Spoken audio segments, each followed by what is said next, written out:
Welcome dear friends to my video lecture on Unit 8 Technology for Education, Technology in Education. That is the topic given here in the syllabus, and let us straight away enter into the topic. I hope you are following my lectures. I am giving not the lecture, I am giving most important higher order questions, and you are just watching them. I am sure I am able to see that many of you are watching that. Of course, in education number will be less, but then many of you are watching in education. I am very happy about it. Please convey your, give your suggestions, comments, so that I am able to make it very fruitful for you.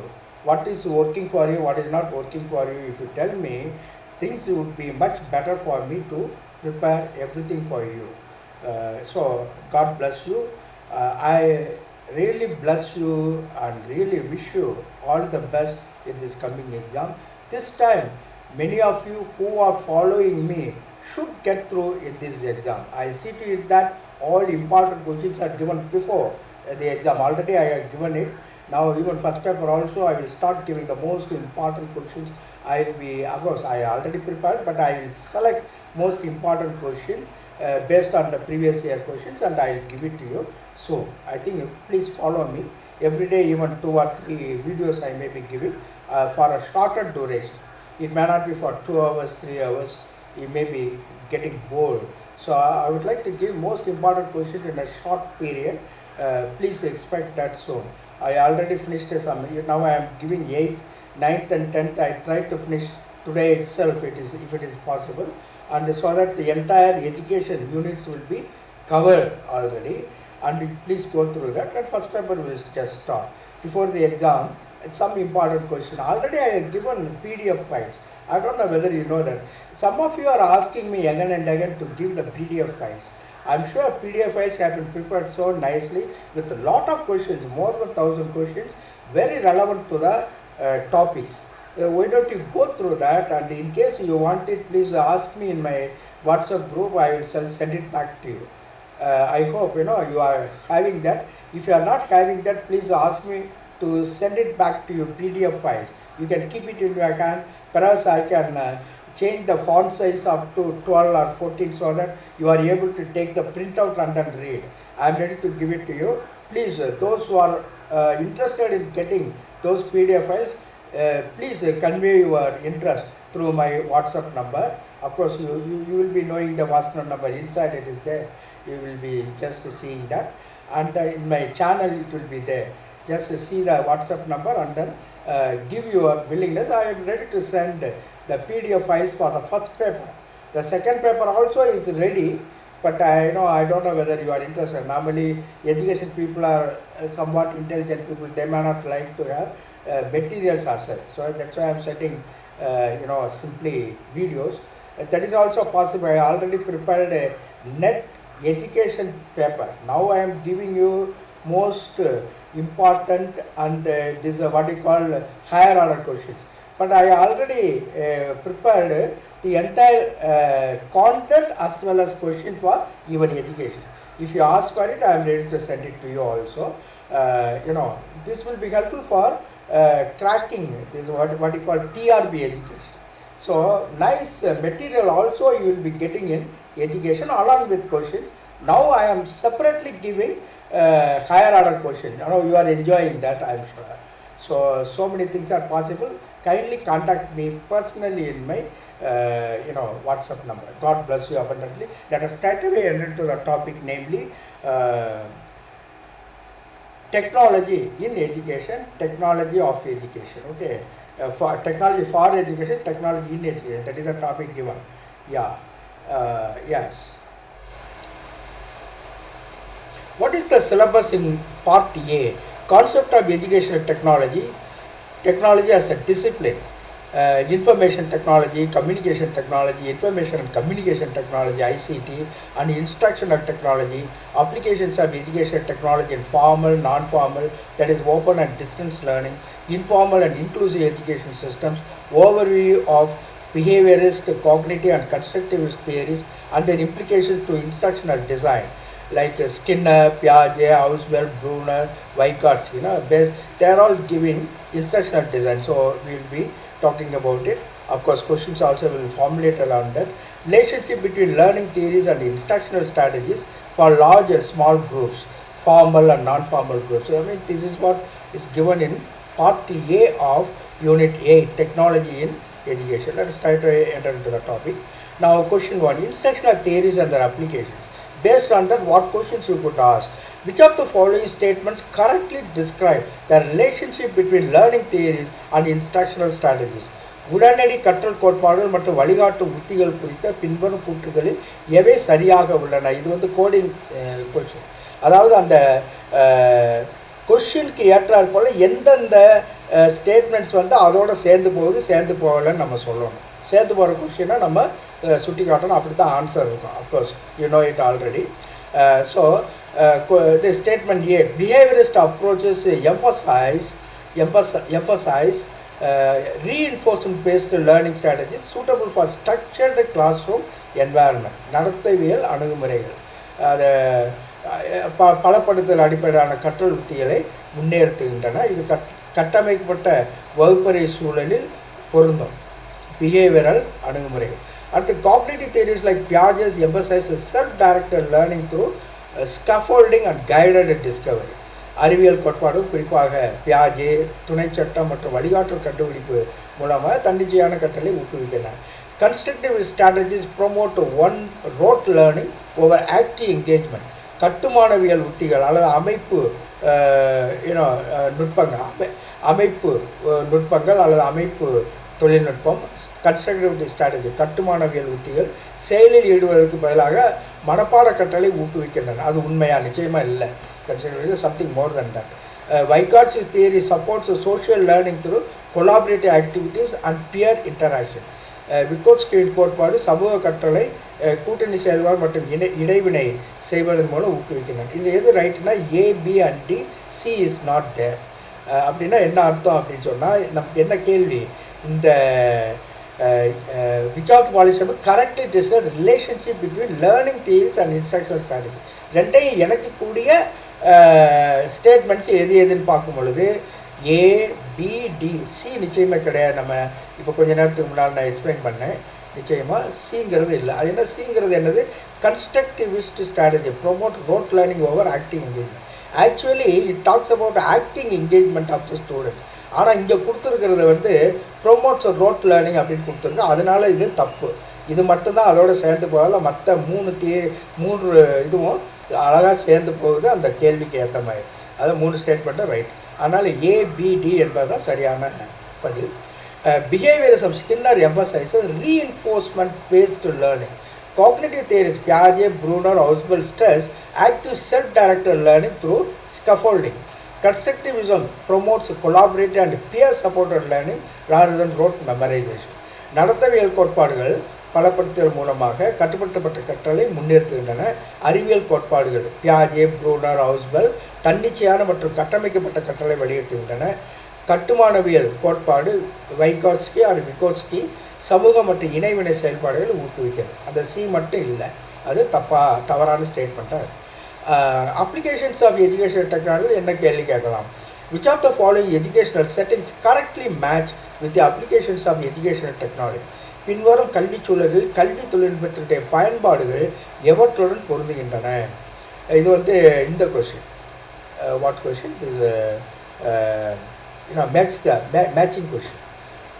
இந்த பக்கம் என்ன கொடுத்துருக்கு? Educational setting கொடுத்துருக்கு. Formal education, நான் formal education, informal education, inclusive education.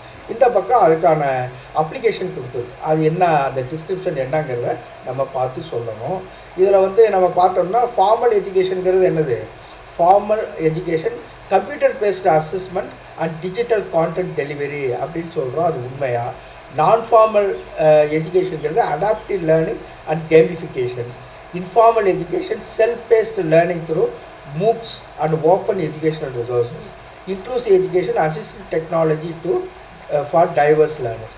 இந்த பக்கம் application கொடுத்துருக்காங்க. ஃபார்மல் எஜுகேஷனுக்கு என்ன application? Computer based assessment and digital content டெலிவரிங்கிறது ரைட்டு தான்.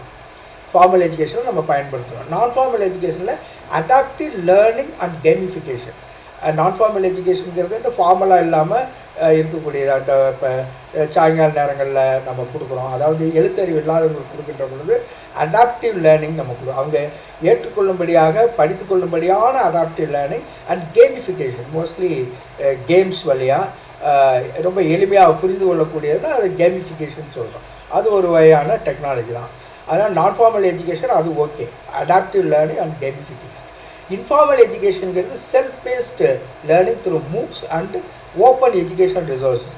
அதாவது மாணவர்கள் அவர்களுடைய நேரத்துக்கு ஏற்றாற்போல் படித்துக் கொள்கின்ற செல்ஃப் பேஸ்டு சுயவேக கற்றல் அப்படிங்கிறது informal education. Inclusive education assisted technology for diverse learners.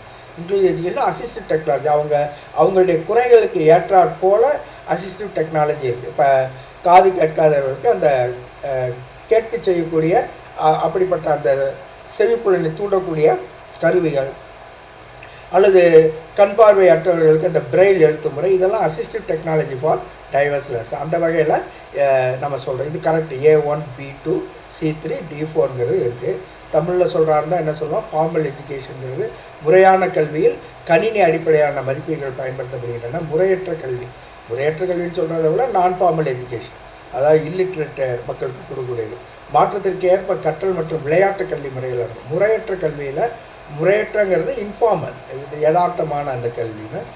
முறையற்ற கல்வின்னு நம்ம சொல்கிறதுக்கு இல்லை, அந்த இன்ஃபார்மல் எஜுகேஷன். தமிழில் நம்ம இப்போ ரீசெண்டாக வரக்கூடிய புக்ஸ் எல்லாம் அருமையாக போட்டிருக்கோம். ஆனால் யூ அண்டர்ஸ்டாண்ட் தட். இந்த கல்வியில் வந்து மூக்ஸ் மற்றும், அதாவது இன்ஃபார்மல் எஜுகேஷனில் மூக்ஸ் மற்றும் திறந்த கல்வி வளங்களாக இருக்கும். உள்வாங்கும் கல்வி, அது வந்து இன்க்ளூசிவ் எஜுகேஷன், எல்லாத்தையும் இணைக்கின்ற, எல்லாத்தையும் ஏற்றுக்கொள்கின்ற அந்த இன்க்ளூசிவ், அனைவரையும் உள்ளடக்கிய கல்விகள்லாம் உள்வாங்கும் கல்வி. உள்ளடக்க கல்வியில் தொழில்நுட்பங்கள், குரல் வழி தொழில்நுட்பம் போன்றவையெல்லாம் உபயோகப்படுத்தப்படுகின்றன. அடுத்து behaviourism versus constructivism instructional technology. Which of the following correctly distinguishes behaviourist and constructivist approaches to instructional technology? பின்வருவனவற்றில் எது நடத்தவியல் மற்றும் கட்டுமானவியல் அணுகுமுறைகளுக்கு இடையிலான வேறுபாடுகளை சரியாக குறிக்கிறது? நடத்தவியல் மற்றும் கட்டுமான, பிஹேவியரிஸ்டிக் மற்றும் கன்ஸ்ட்ரக்டிவிஸ்ட் அணுகுமுறைக்கு இடையிலான வேறுபாடு, ரெண்டுக்குள்ள வேறுபாட்டை சொல்லக்கூடிய வாக்கியங்கள் என்ன அப்படிங்கிறது கேள்வி. Behaviorism uses linear programmed instruction, whereas constructivism uses problem solving and inquiry based learning.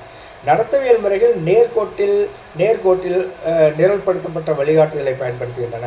ஆனால் கட்டுமானவியல் முறைகள் பிரச்சனை தீர்வு மற்றும் ஆராய்ச்சி அடிப்படையிலான கற்றலை ஊக்குவிக்கின்றன. அது உண்மையா அப்படின்னு பார்க்கணும். Behaviorism லீனியர் ப்ரோக்ராம் இன்ஸ்ட்ரக்ஷன், அது உண்மைதான்.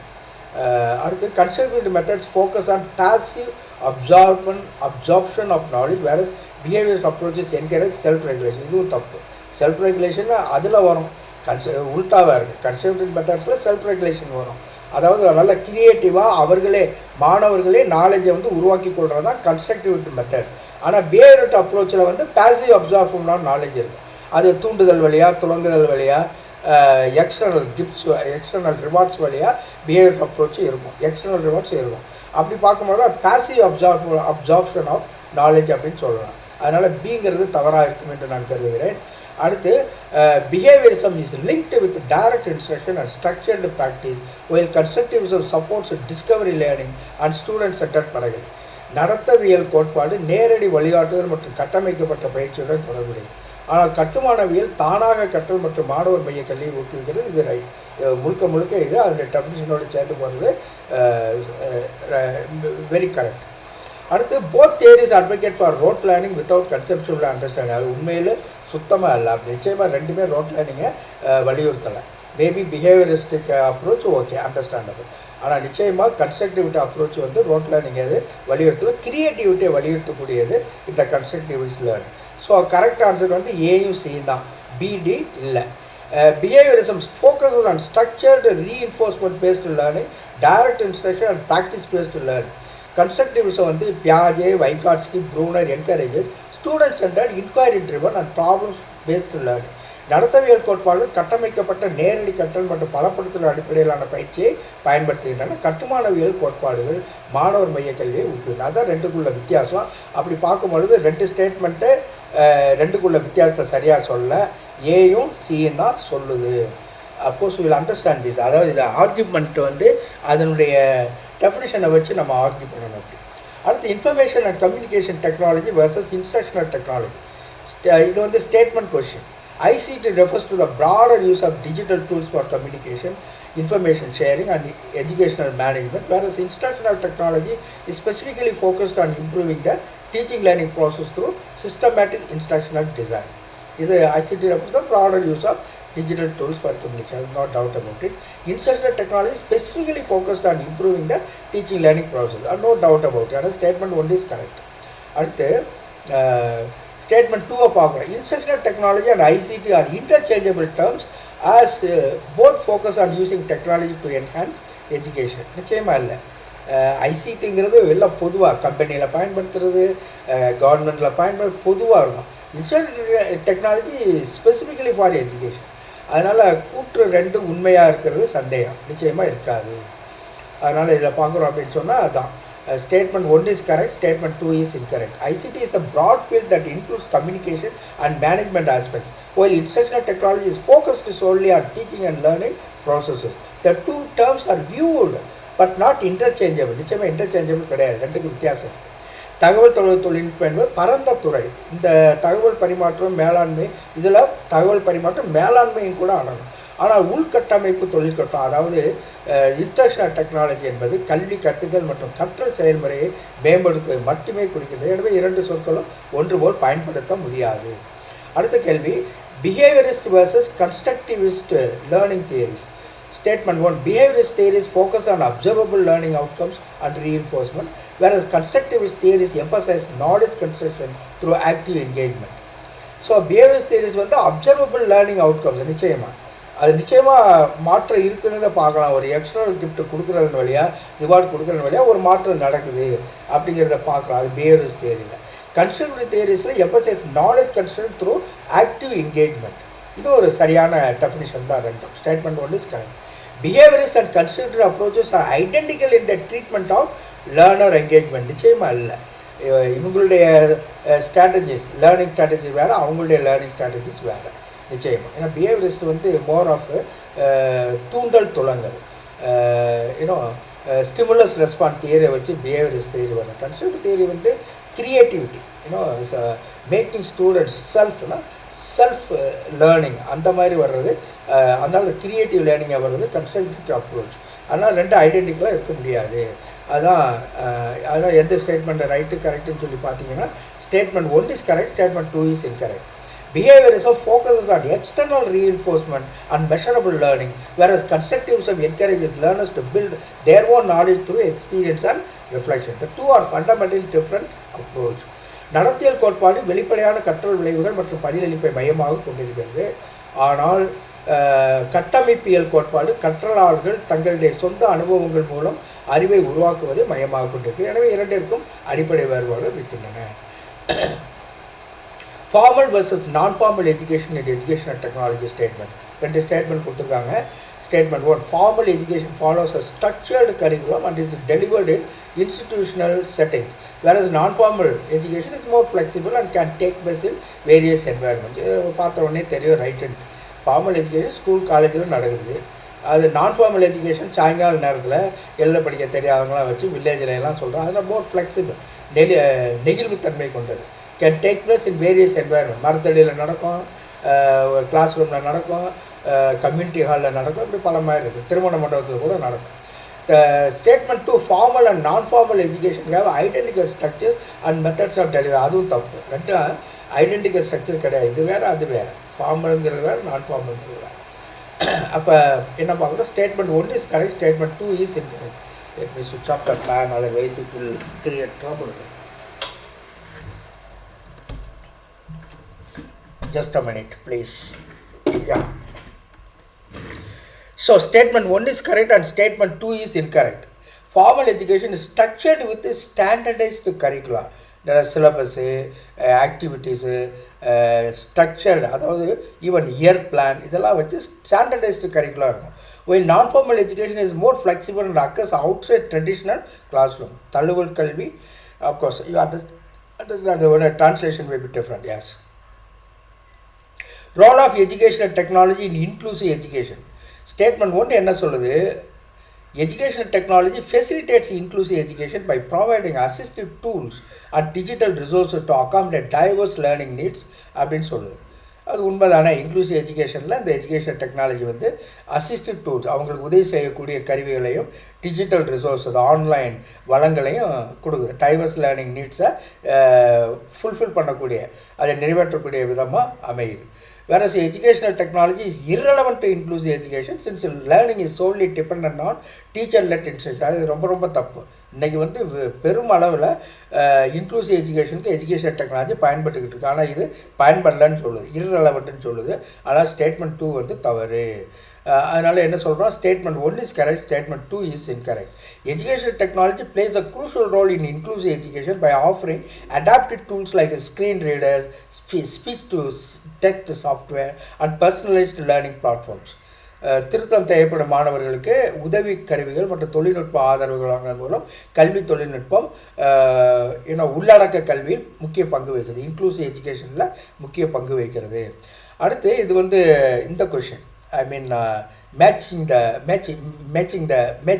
type. Relationship between learning theories and instructional strategy, அது ரெண்டுக்குள்ள தொடர்பு பற்றிய கேள்விகள்.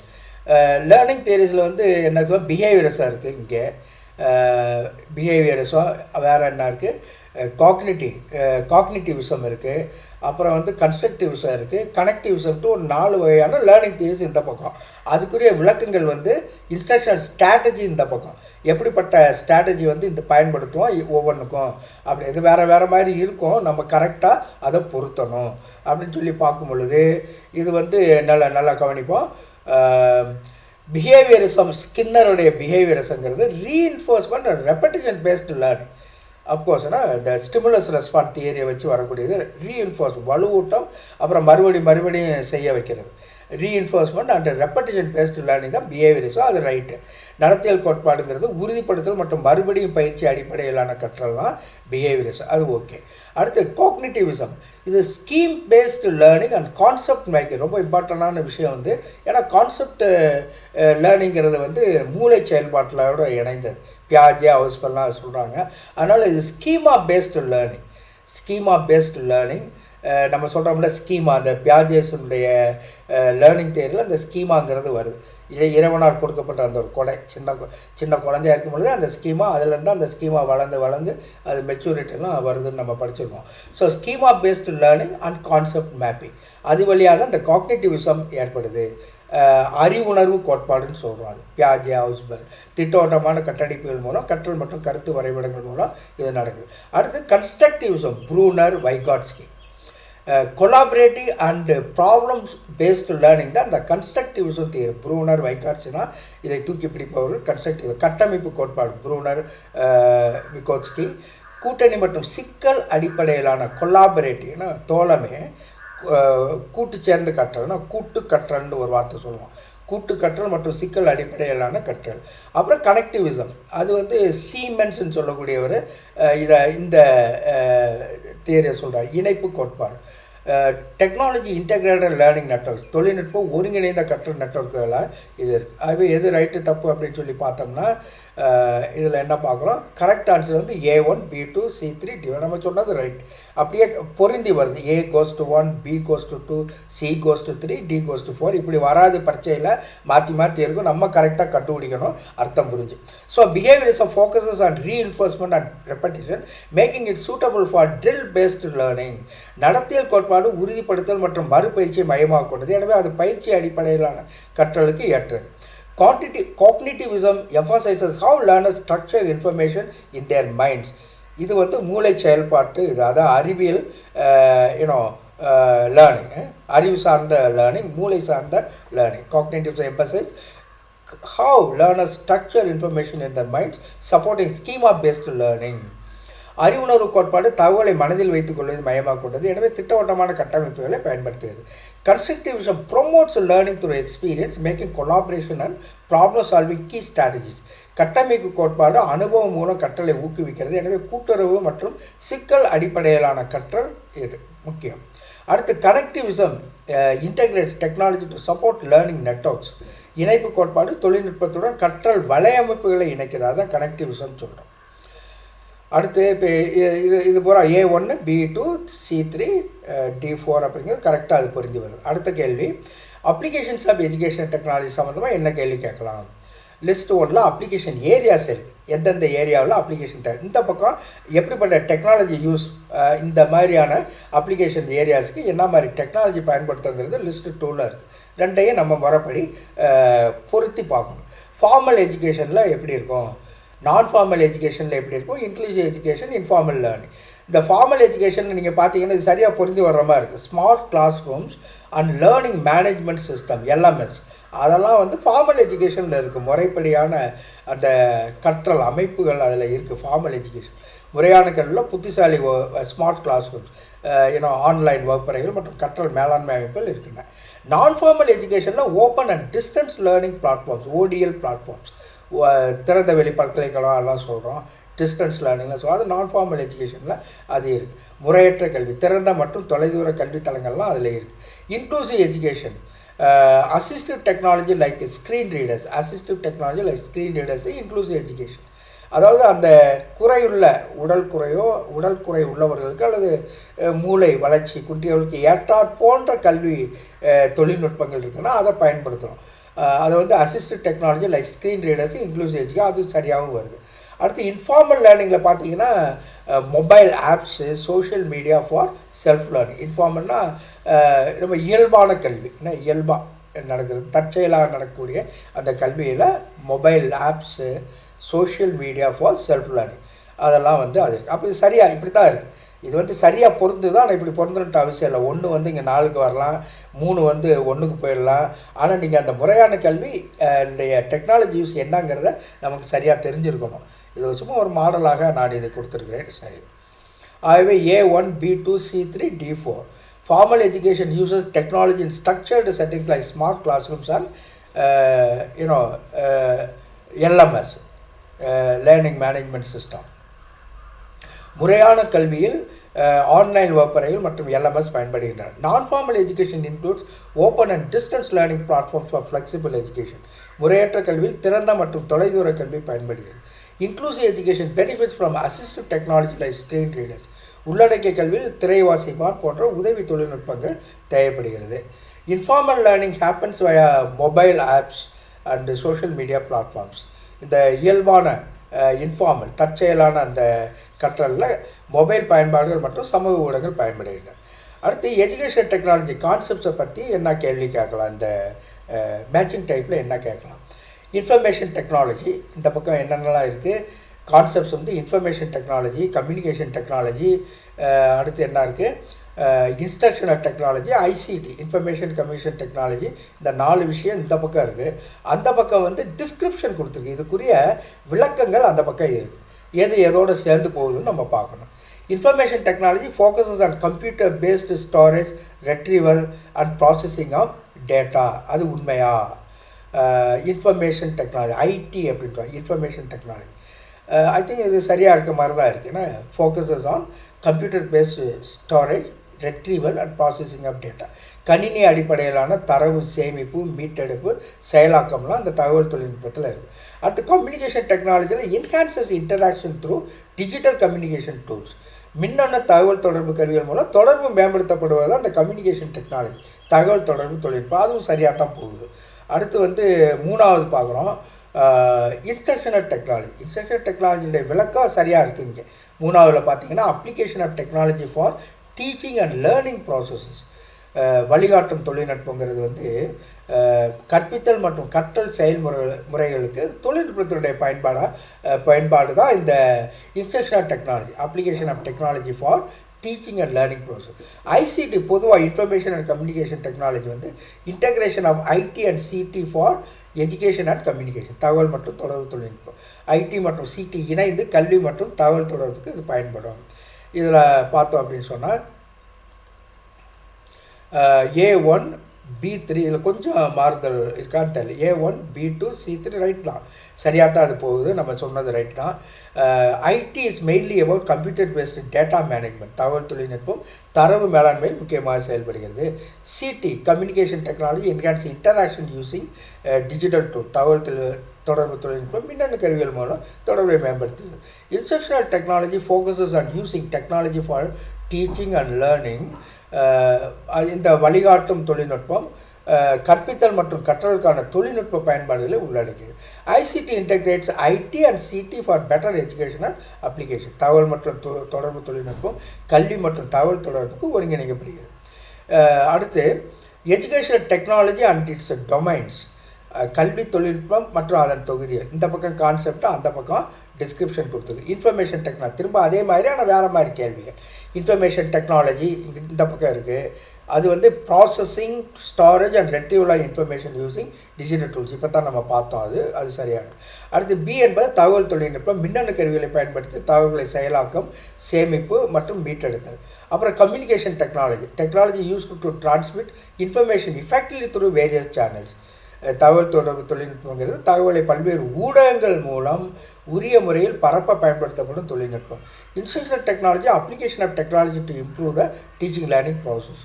அடுத்து கற்பித்தல் தொழில்நுட்பம் என்பது கற்றல் செயல்பாட்டை மேம்படுத்த பயன்படுத்தப்படும் தொழில்நுட்பம். ஐசிடி என்பது integration of IT and CT to enhance education, learning and communication. தகவல் மற்றும் தொடர்பு தொழில்நுட்பங்கிறது வந்து கல்வியை மேம்படுத்த தகவல் மற்றும் தொடர்பு தொழில்நுட்பங்களை ஒருங்கிணைத்து. அதனால் A1, B2, C3, D4ங்கிறது சரியாக இருக்குது. So information technology deals with processing and storing data using computers and digital tools. தகவல் தொழில்நுட்பம் என்பது கணினி மற்றும் மின்னணு கருவிகளை பயன்படுத்தி தகவல்களை செயலாக்கம் மற்றும் சேமிப்பு செய்வதாகும். Communication technology refers to the tools that facilitate the transmission of information over various channels. தகவல் தொடர்பு தொழில்நுட்பம் என்பது தகவல்களை பல்வேறு ஊடகங்கள் மூலம் பரப்ப பயன்படும் கருவிகள். Instructional technology focuses on applying technology in education to enhance teaching and learning. கற்பித்தல் தொழில்நுட்பங்கிறது வந்து கல்வியில் தொழில்நுட்பத்தை பயன்படுத்தி கற்பித்தல் மற்றும் கற்றலை மேம்படுத்தும் முறையாகும். ICT, Information and Communication Technology, is the combined use of IT and CT to improve communication and learning processes. தகவல் மற்றும் தொடர்பு தொழில்நுட்பம் என்பது தகவல் மற்றும் தொடர்பு தொழில்நுட்பங்களை ஒருங்கிணைத்து கல்வியை மேம்படுத்துதல் ஆகும். அடுத்து learning theories and their implications. கற்றல் கோட்பாடுகள் மற்றும் அவற்றின் விளைவுகள். கற்றல் கோட்பாடுகள் யார் சொன்னார், எந்தெந்த சைக்காலஜி இந்த பக்கம் சொல்லியிருக்காங்க, அதனுடைய இம்ப்ளிகேஷன் தாக்கங்கள் என்ன, விளைவுகள் என்ன அப்படிங்கிறது லிஸ்ட் 2ல் கொடுக்குறாங்க. B.F. ஸ்கின்னர் இங்கிட்ட இந்த பக்கம் கொடுத்துருக்காங்க, ஜீன் பியாஜே கொடுத்துருக்குறாங்க, அடுத்து வேறு யார் கொடுத்துருக்காங்க, டேவிட் ஹவுஸ்வெல் கொடுத்துருக்காங்க, லெவ் வைகாட்ஸ்கி கொடுத்துருக்குறாங்க. விகாட்ஸ்கி ஆர் வைகாட்ஸ்கி. இதை வந்து இவங்களுடைய என்ன சொல்லியிருக்கிறாங்க, அவங்க இந்த பக்கம் என்ன சொல்லியிருக்காங்கிறத நம்ம பார்க்கணும். B.F. Skinner emphasized reinforcement in learning. இதுவும் ஒரு ஸ்ட்ரைட் கொஸ்டினாக இருக்குது, அதனால் ரொம்ப ஈஸி. ஆனால் அப்படி வரணுன்ட்டு அவசியம் இல்லை. ஒன்று வந்து 3ல் போய் நிற்கலாம், அப்படி தான் கேட்பாங்க வழக்கமாக.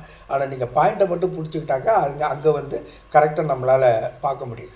B.F. ஸ்கின்னர் வந்து emphasized reinforcement in learning leading to programmed instruction. B.F. Skinner தான் இந்த ப்ரோக்ராம்டு இன்ஸ்ட்ரக்ஷனுக்கு முக்கியமான ஒருத்தர். அதாவது இந்த லீனியர் மாடல், பிரான்ச்சிங் மாடல்லாம் சொல்கிறோம்ல, அதெல்லாம் B.Ed.எல்லாம் படிச்சிருப்போம். அதை வந்து B.F. ஸ்கின்னர் தான் சொன்னார். ஸோ மறுப்பு மற்றும் வலுவூட்டலின் மூலம் கற்றலை வலுப்படுத்தும் ப்ரோக்ராம்டு இன்ஸ்ட்ரக்ஷன் முறையை வழிப்படுத்தினார் இந்த B.F. ஸ்கின்னர். அடுத்து ஜீன் பியாஜே டெவலப்டு காக்னிட்டிவ் டெவலப்மெண்ட் தியரி, மூளை வளர்ச்சி, அறிவு வளர்ச்சி அல்லது மூளை வளர்ச்சி, அந்த கொள்கையை வலியுறுத்தினார். He highlighted stages of learning. கற்றலின் வளர்ச்சி கட்டங்களை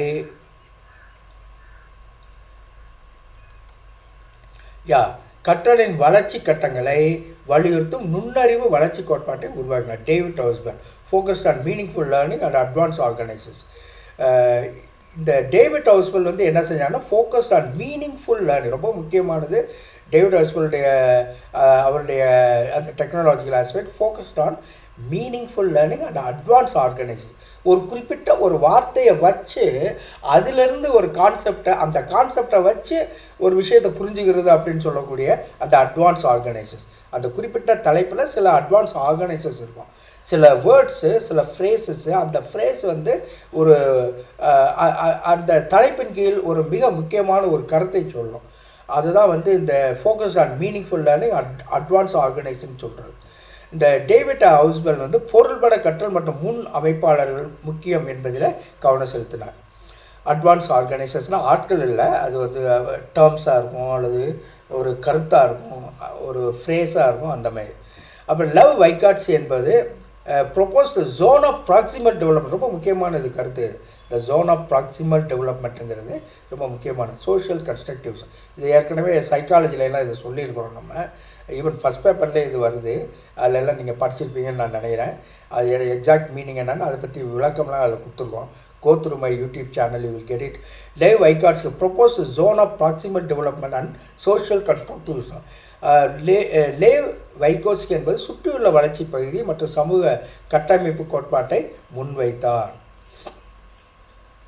அடுத்து அதனால் இது வந்து A1, B2, C3, D4. Skinner's behaviorism focuses on reinforcement and learning led to the development of programmed instruction. Programmed instructionக்கு வழிவகுத்தவர் ஸ்கின்னருடைய பிஹேவியரிசம். ஸ்கின்னருடைய நடத்தைவியல் கோட்பாடு மறுப்பு மற்றும் வலுவூட்டலின் மூலம் கற்றலை வலுப்படுத்துகிறது. அடுத்து Piaget's cognitive development theory outline stages of learning based on cognitive abilities. பியாஜெனுடைய நுண்ணறிவு வளர்ச்சி கோட்பாடு கற்றல் வளர்ச்சி கட்டங்களை விளக்குகிறது. Ausubel's meaningful learning suggest advance organisers help in deeper understanding. ஹவுஸ்பெல்லுடைய பொருள்பட கற்றல் அட்வான்ஸ் ஆர்கனைஸ் மூலம் ஆழமான புரிதலை ஏற்படுத்துகிறது. Vygotsky is a ZP zone, what is that? Zone of proximal development. அதை சொல்கிறேன். அதாவது வந்து ஜோன் ஆஃப் ப்ராக்சிமல் டெவலப்மெண்ட் சொல்லக்கூடிய அது வந்து லெவ் வைகாட்ஸி சொல்கிறது. சமூக அதாவது விஸ்கோயின்ட் ZPD சமூகத்தொடர் முக்கியம் என்பதை கூறுகிறது. அதாவது அண்டையில் இருப்பவர்களுடைய போக்குகள் பேச்சுகள் எல்லாமே ஒரு மனுஷனை பாதிக்குன்னு சொல்கிறாங்க அந்த ஜோன் ஆஃப் ப்ராக்சிமல் டெவலப்மெண்ட். அப்புறம் education technology different learning system கல்வி தொழில்நுட்பம் மற்றும் அதன் பயன்பாடுகளை பற்றி சொல்லும் பொழுது இந்த பக்கம் லேர்னிங் சிஸ்டம் அந்த பக்கம் லிஸ்ட்டில் உள்ள எஜுகேஷன் டெக்னாலஜி அப்ளிகேஷன். இந்த லேர்னிங் சிஸ்டத்துக்கு என்ன மாதிரியான எஜுகேஷன் டெக்னாலஜி அப்ளிகேஷனுங்கிறது லிஸ்ட் 2ல் இருக்குது. அதை வந்து நம்ம பொருத்தணும். ஃபார்மல் எஜுகேஷனில் எப்படி இருக்கும் use of smart class rooms LMS and digital text books அதிகாரப்பூர்வ கல்வி ஏன்னா முறையான கல்வி அதில் ஸ்மார்ட் வகுப்பறைகள் LMS மற்றும் டிஜிட்டல் பாடப்புத்தகங்கள்லாம் ஃபார்மல் எஜுகேஷனில் இருக்கும். நான் ஃபார்மல் எஜுகேஷனில் web based learning online certification and மூக்ஸுங்கிற அந்த இப்போ சென்ட்ரல் கவர்மெண்ட்டுடைய அந்த இதெல்லாம் அதில் இருக்கும். மூக்ஸ் ஒரு மாணவன் தானாகவே கற்றுக்கொள்ளக்கூடிய பல விஷயங்கள் உள்ளடக்கியது இந்த மூக்ஸ்.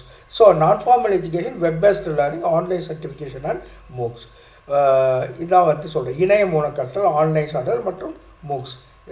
மழுங்கலை கல்வியில் நான் இது தமிழ் வந்து அது பாட்டில் டிரான்ஸ்லேஷன் வந்து ரொம்ப வித்தியாசமாக இருக்குது. நான் ஃபார்மல் எஜுகேஷனுங்கிறது அதாவது வகுப்பறைக்கு அப்பால் இருக்க கல்வின்னு கூட சொல்லலாம் நான் ஃபார்மல் எஜுகேஷன். அப்புறம் முறையற்ற கல்வி அப்படின்னாக்கா அது வந்து இன்ஃபார்மல். இது வந்து எப்படி சொல்கிறது இயல்பாக நடக்கின்ற கல்வி அல்லது வந்து தற்செயலாக நடக்கின்ற கல்வி. முறையற்ற கல்வி அப்படின்னு சொல்ல முடியாது, அதுலேயும் முறையான விஷயங்கள் இருக்குது. ஆனால் இவர் வந்து தங்களுடைய இஷ்டப்படி ஒரு மாணவன் படிச்சுக்குவான். அதுதான் வந்து இன்ஃபார்மல் எஜுகேஷன் சொல்கிறோம். யூடியூப் பாடங்கள் போட்காஸ்ட் மற்றும் சுய கற்றல் பயன்பாடுகள் எல்லாம் இது வந்து இன்ஃபார்மல் எஜுகேஷன். அப்புறம் inclusive education assistive technology adaptive learning and accessibility tools. ஒப்புரவு இன்க்ளூசிவ்ங்கிறது உள்ளடக்க கல்வி இங்கே மாற்றி கொடுத்துருக்கு. உள்ளடக்க கல்வி உதவிக்கு தொழில்நுட்பம் அனுகூலமான கற்றல் மற்றும் அணுகல் கருவிகள்லாம் இதில் இருக்கும். எது ரைட்டான ஆன்சர்னால் A1, B2, C3, D4. So formal education uses structured technology based learning tools like LMS. அதிகாரப்பூர்வ கல்வியில் முறையான கல்வியில் LMS போன்ற நவீன தொழில்நுட்பம் பயன்படுது. லேர்னிங் மேனேஜ்மெண்ட் சிஸ்டம்லாம் பயன்படுத்தப்படுகிறது. நான் formal education relies on online courses and MOOCs. இந்த நான் ஃபார்மல் எஜுகேஷனில் அதாவது வகுப்பறைக்கு அப்பாற்பட்ட முறையில் நடக்கக்கூடிய அந்த நான் ஃபார்மல் எஜுகேஷனில் ஆன்லைன் வகுப்புகள் ரொம்ப முக்கியம். அப்புறம் informal education happens through digital platforms. முறையற்ற கல்வி அப்படிங்கிறதுல இயல்பான கல்வி அல்லது தற்செயலான கல்வியில் டிஜிட்டல் ஊடகங்கள் ரொம்ப முக்கிய பங்கு வகிக்கின்றன. Inclusive education supports learners with special needs. உள்ளடக்க கல்வி சிறப்பு தேவைகள் உள்ளவர்களுக்கு உதவுகிறது. அடுத்து சில கேள்விகள் கேட்போம். Which of the following best describes the role of information and communication technology in education. கல்வியில் தகவல் மற்றும் தொடர்பு தொழில்நுட்பத்தினுடைய பங்கு எதை சிறப்பாக விவரிக்கிறது? இது வந்து கிரிட்டிக்கல் கொஸ்டின் வகை ஸ்ட்ரைட் ஆன்சர்ஸ் மாதிரி. enhances interaction between teachers and students, limits access to diverse learning resources, reduces the need for instructional planning, eliminates traditional classroom teaching methods. இது சரியான பதில். enhances interaction between teachers and students. அதுதான் முக்கியம். ஐசிடிங்கிறது வந்து ஆசிரியர் மற்றும் மாணவர்களுக்கிடையே ஒரு தொடர்பை மேம்படுத்துகிறது. நிச்சயமாக அவங்க நல்லா கவனிக்கிறாங்க. பாடம் எடுக்கின்ற பொழுது, ஆன்லைன் வழியாக பாடம் எடுக்கின்ற பொழுது ஆசிரியருக்கும் மாணவருக்கும் ஒரு சுமூகமான உறவு ஏற்படுகிறது. மோதல் போக்கு அங்கே இருக்காது. ICT in education facilitates communication through online platforms, virtual classrooms, and digital tools that improve the teaching learning process. It enhances collaboration and accessibility, making education more interactive and inclusive. கல்வியில் தகவல் மற்றும் தொடர்பு தொழில்நுட்பம், ஆன்லைன் தளங்கள், மெய்நிகர் வகுப்பறைகள் மற்றும் digital கருவிகளை ஊக்குவிக்கிறது. அதாவது வர்ச்சுவல் கிளாஸ் ரூம் தான் அந்த மெய்நிகர் class room, virtual class rooms. இது கல்வியை பரஸ்பர அனுபவமிக்கதாகவும் அணுகல் வசதியோடு அமைக்கிறது. Which of the following learning theories focus on reinforcement as a key principle? Cognitive theory கொடுத்துருக்கு, கன்ஸ்ட்ரக்டிவ் தியரி கொடுத்துருக்கு, பிஹேவியர்ஸ் தியரி கொடுத்துருக்கு, எக்ஸ்பீரியன்ஸ். உங்களுக்கே தெரிஞ்சிருக்கும், நடத்தைவியல் கோட்பாடு தான் அதை செய்யுது. அதுதான் வந்து ரீஇன்ஃபோர்ஸ்மெண்ட், வலுவூட்டத்தை பற்றி பேசுகிறது நடத்தையியல் கோட்பாடு. Skinner's behaviours theory emphasises learning through reinforcement and conditioning. Positive reinforcement strengthens desired behavior, while negative reinforcement reduces undesirable behavior. ஸ்கின்னருடைய நடத்தையியல் கோட்பாடு உறுதிப்படுத்தல் மற்றும் பழக்க உருவாக்கம் மூலமாக கற்றலை விளக்குகிறது. நேர்மறை உறுதிப்படுத்தல் விரும்பிய நடத்தையை வலுப்படுத்துகிறது. எதிர்மறை உறுதிப்படுத்தல் தேவையற்ற நடத்தையை குறைக்கிறது. Which instructional strategy is most aligned with the constructivist learning principles? கட்டுமான கல்வி கோட்பாடுகள் மிகவும் ஒத்திசைவான கற்றல் உத்தியது அப்படின்னு கேட்குறாங்க. கட்டுமான கல்வி லெக்சர் பேஸ்டு டைரக்ட் இன்ஸ்ட்ரக்ஷனா, கொலாபரேட்டிவ் லேர்னிங் த்ரூ குரூப் டிஸ்கஷனா, மெமரைசேஷன் ரெப்படிஷன் ட்ரில்ஸா, ஸ்டாண்டர்டைஸ்டு டெஸ்டிங் ஃபார் அசஸ்மெண்ட்டா. குழு விவாதங்கள் மூலம் கூட்டு கற்றல் தான் வந்து கன்ஸ்ட்ரக்டிவிஸ்ட் லேர்னிங்குடைய ஒரு முக்கியமான ஒரு உத்தி. ஏன்னா அது கிரியேட்டிவிட்டியை நோக்கி செல்லுது. தானாக கற்றல், மாணவர்கள் தாங்களாகவே கற்றுக்கொள்ளுது அப்படிங்கிற விஷயம்லாம் அதில் இருக்குது. அதனால் கொலாபரேட்டிவ் லேர்னிங் த்ரூ குரூப் டிஸ்கஷனும் சரியான பதில். ஸோ கன்ஸ்ட்ரக்டிவ் லேர்னிங் வந்து அதை வந்து ப்ரொமோட் பண்ணுது. இந்த collaborative learning constructive learning as propose by Vygotsky. இது யார் கொடுக்குறா? வைகாட்ஸுக்கு அண்ட் ப்ரூனர் 2 பேருமே இதை கொடுக்குறாங்க. கன்ஸ்ட்ரக்டிவ் உருவாக்கும் அமைப்பு கற்றல் அப்படின்றது. emphasizes active learning where students construct their knowledge through social interaction, discussion and problem solving. வைகாட்சி மற்றும் ப்ரூனர் முன்வைத்த கட்டுமான கல்வி கோட்பாடு மாணவர்கள் சமூக தொடர்பு, விவாதம் மற்றும் பிரச்சனைகளை தீர்ப்பதன் மூலம் அறிவை உருவாக்குவதை வலியுறுத்துகிறது. இந்த constructivist theory learning. Which of the following best represents the application of educational technology in inclusive education? இந்த உள்ளடக்க கல்வியில் கல்வி தொழில்நுட்பத்தின் பயன்பாட்டை சிறப்பாக விவரிப்பது எது? Using assisted technology for students with disabilities, மாற்றுத்திறனாளிக்கான உதவி பொருட்கள் பயன்பாடு, standardise assessment for all student. நிச்சயமாக பயன்படாது. ஏனென்றால் அந்த உள்ளடக்கத்தில் எல்லாரும் வருவாங்க. குறைகள் உள்ளவங்களாம் இருக்கிறவங்களுக்கு ஸ்டாண்டர்டைஸ் அசஸ்மெண்ட் வந்து சரியான ஒரு மதிப்பீடாக இருக்காது, அவங்களுக்கு புரியாது. எலிமினேட்டிங் ட்ரெடிஷ்னல் டீச்சிங் மெத்தட்ஸ், பாரம்பரிய கற்பித்தல் முறைகளை நீக்குதல், அது எலிமினேட்டிங், அது முக்கியமாக. Restricting ICT tools to formal education only. ICT கல்வியை மட்டும் பாரம்பரிய கல்விக்கு மட்டுமே பயன்படுத்துகிறதா? அப்படி இல்லை. உள்ளடக்க கல்வி அப்படின்னால using assisted technology for students with disability, மாற்றுத்திறனாளிகளுக்கான உதவி பொருட்கள் பயன்பாடு என்பதுதான் முக்கியமான விஷயம். Education technology place a crucial role in inclusive education by providing assisted devices such as screen readers, speech to text software and adaptive learning system that cater to the diverse learning needs. அதாவது உள்ளடக்க கல்வியில் திரை வாசிப்பிகள், அது என்ன சொல்லுவோம், screen readers, பேச்சை எழுத்தாக மாற்றும் மென்பொருள் மற்றும் தனிப்பயன் கற்றல் அமைப்புகள் போன்ற உதவி பொருட்கள் பயன்படுத்தப்படுகின்றன. அடுத்து, which of the following best describes the relationship between instructional strategies and learning theories? கல்வி உத்திகள் மற்றும் கற்றல் கோட்பாடுகளுக்கிடையான உறவை சிறப்பாக விளக்குவது எது? கல்வி உத்திகள் மற்றும் கற்றல் கோட்பாடுகளிடையே சிறப்பான உறவை, அதுக்குள்ள இரவை சிறப்பாக விளக்குகின்ற ஸ்டேட்மெண்ட் எது அப்படின்னு பார்க்குறோம். Instructional strategy are independent of learning theories. நிச்சயமாக இல்லை, they are dependent. Learning theories guide the development of instructional technology. இது வேணால் உண்மையாக இருக்கும். Learning theories guide the development of instruction, அது உண்மையாக. All instructional strategy follow the same learning theory, அது உண்மை இல்லை. Learning theories and instructional techniques are unrelated. அதுவும் இல்லை. அது முக்கியமான கேள்வி பதில் என்ன, learning theories guide the development of instructional strategy. கற்றல் கோட்பாடுகள் கல்வி உத்திகளை வடிவமைப்பதில் வழிகாட்டுகின்றன. லேர்னிங் தியரிஸ் ரொம்ப முக்கியமான ஒரு விஷயம். Learning theories such as behaviorism, cognitivism, constructivism provide the foundation for designing effective instructional strategies that suit different learning environments. நடத்தவியல், அறிவுசார் மற்றும் கட்டுமான கோட்பாடுகள் கல்வி உத்திகளை வடிவமைப்பதற்கான அடித்தளத்தை கொடுக்கின்றன. இப்போ பார்ட் ஏ முடிஞ்சு, அடுத்து பார்ட் பி.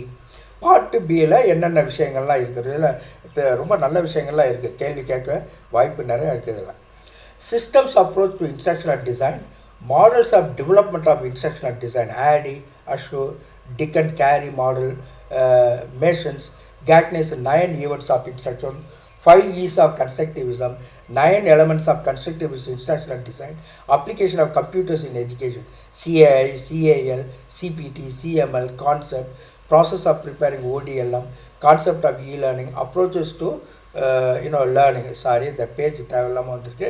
அடுத்து offline, online, synchronous, asynchronous, blended learning, mobile learning, இதெல்லாம் இதில் இருக்குது.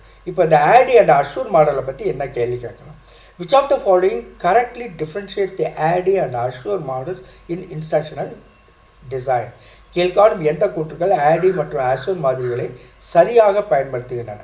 இந்த ADDIEங்கிறது என்ன அப்படின்னா, systematic frame work used for designing, developing and implementing instruction, whereas Assure focuses on integrating media and technology into teaching. ரெண்டுக்குள்ள வித்தியாசம் என்ன, சரியாக வேறுபடுத்துதா. ADDIE is a systematic framework used for designing, developing and implementing instruction. Assure focuses on integrating media and technology into teaching. ADDIE என்பது ஒரு அமைப்புசார் கட்டமைப்பு. இது பாடத்திட்டங்களை வடிவமைப்பதற்கும் செயல்படுத்துவதற்கும் பயன்படுகிறது. ஆனால் அஷூர் மாதிரி தகவல் தொழில்நுட்பம் மற்றும் கற்பித்தல் மீடியாவை இணைப்பதில் கவனம் செலுத்துகிறது இந்த அஷூர் மாதிரி.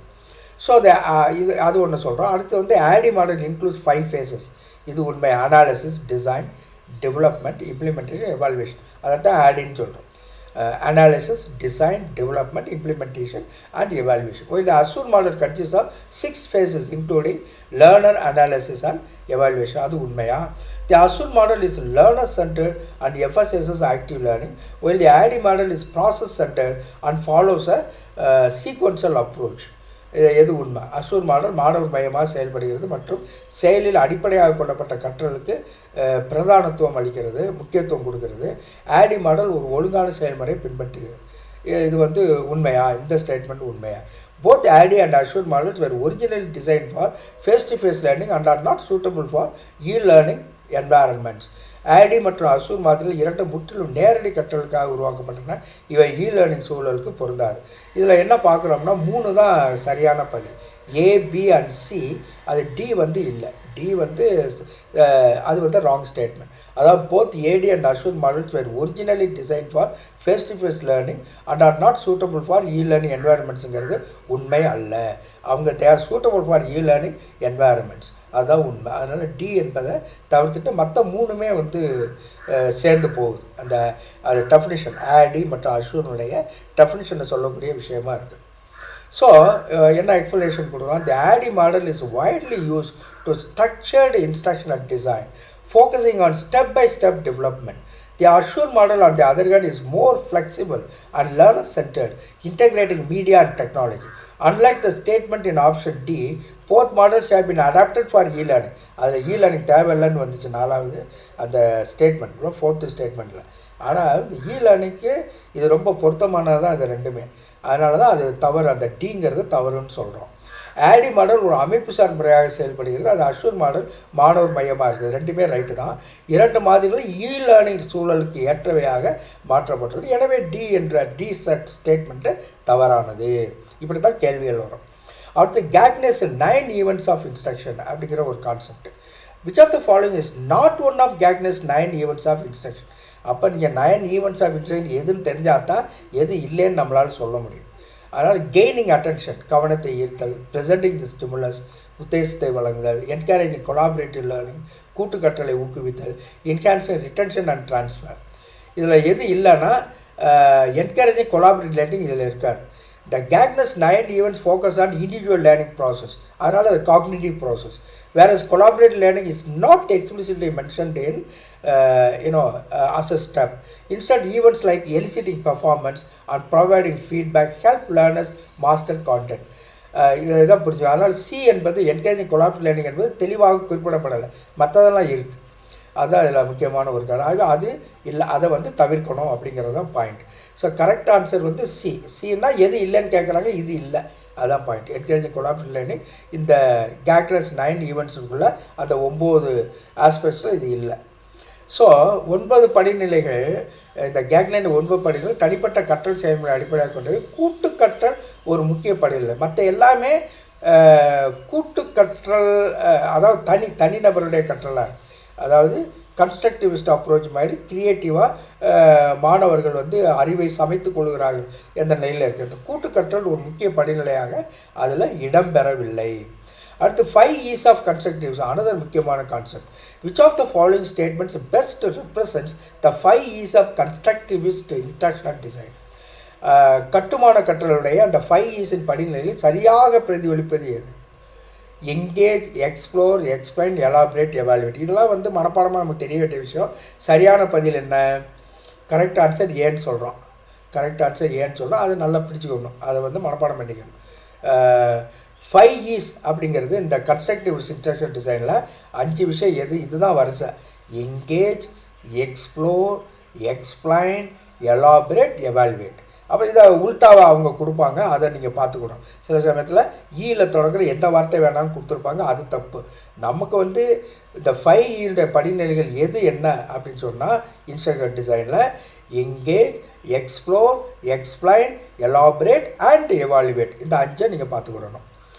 மற்றதெல்லாம் ஈயில் கொடுத்துருப்பாங்க, ஆனால் வேறு மாதிரி வரும். அது நமக்கு இந்த ஆர்டர் வந்து இதுதான், ஏங்கிறது தான் சரியான ஆர்டர். திரும்பவும் சொல்கிறேன், இதெல்லாம் முக்கியமான கேள்விகள். engage, explore, explain, elaborate, evaluate. இந்த தான் 5 E's of constructivism அப்படின்னு சொல்கிறோம். அடுத்தது ஆராய்தல், விளக்குதல், செயல்படுத்தல், சோதனை, மேம்படுத்தல். Right. The 5 E's model in constructivism is widely used to encourage active student-centered learning, where learners explore and construct their own knowledge through engagement, exploration, explanation, elaboration and evaluation. So இந்த கட்டுமான கற்றலில், அமைப்புவாத கற்றலில் மாணவர்கள் தங்கள் சொந்த அறிவை உருவாக்க 5 E's அதை பயன்படுத்துகிறாங்க. என்னது அது? Engage, explore, explain, elaborate and evaluate, இதை பயன்படுத்துகிறாங்க. அடுத்து இ-லேர்னிங் அப்ரோச்சஸ் பற்றிய ஒரு கேள்வி. Which of the following e-learning approaches require real time interaction? E-learning approaches real டைம்னா ஒரே நேரத்தில், இப்போ நான் பேசுகிறேன், நீங்கள் உடனே கேட்குறீங்கன்னா அது ரியல் டைம் இன்டராக்ஷன். அதுக்கு குறிப்பிட்ட பெயர்கள் உண்டு ஆன்லைன் எஜுகேஷனில். அது என்னன்னா சின்க்ரனஸ் லேர்னிங், ஒரே நேரத்தில் கற்றல், அது சரி.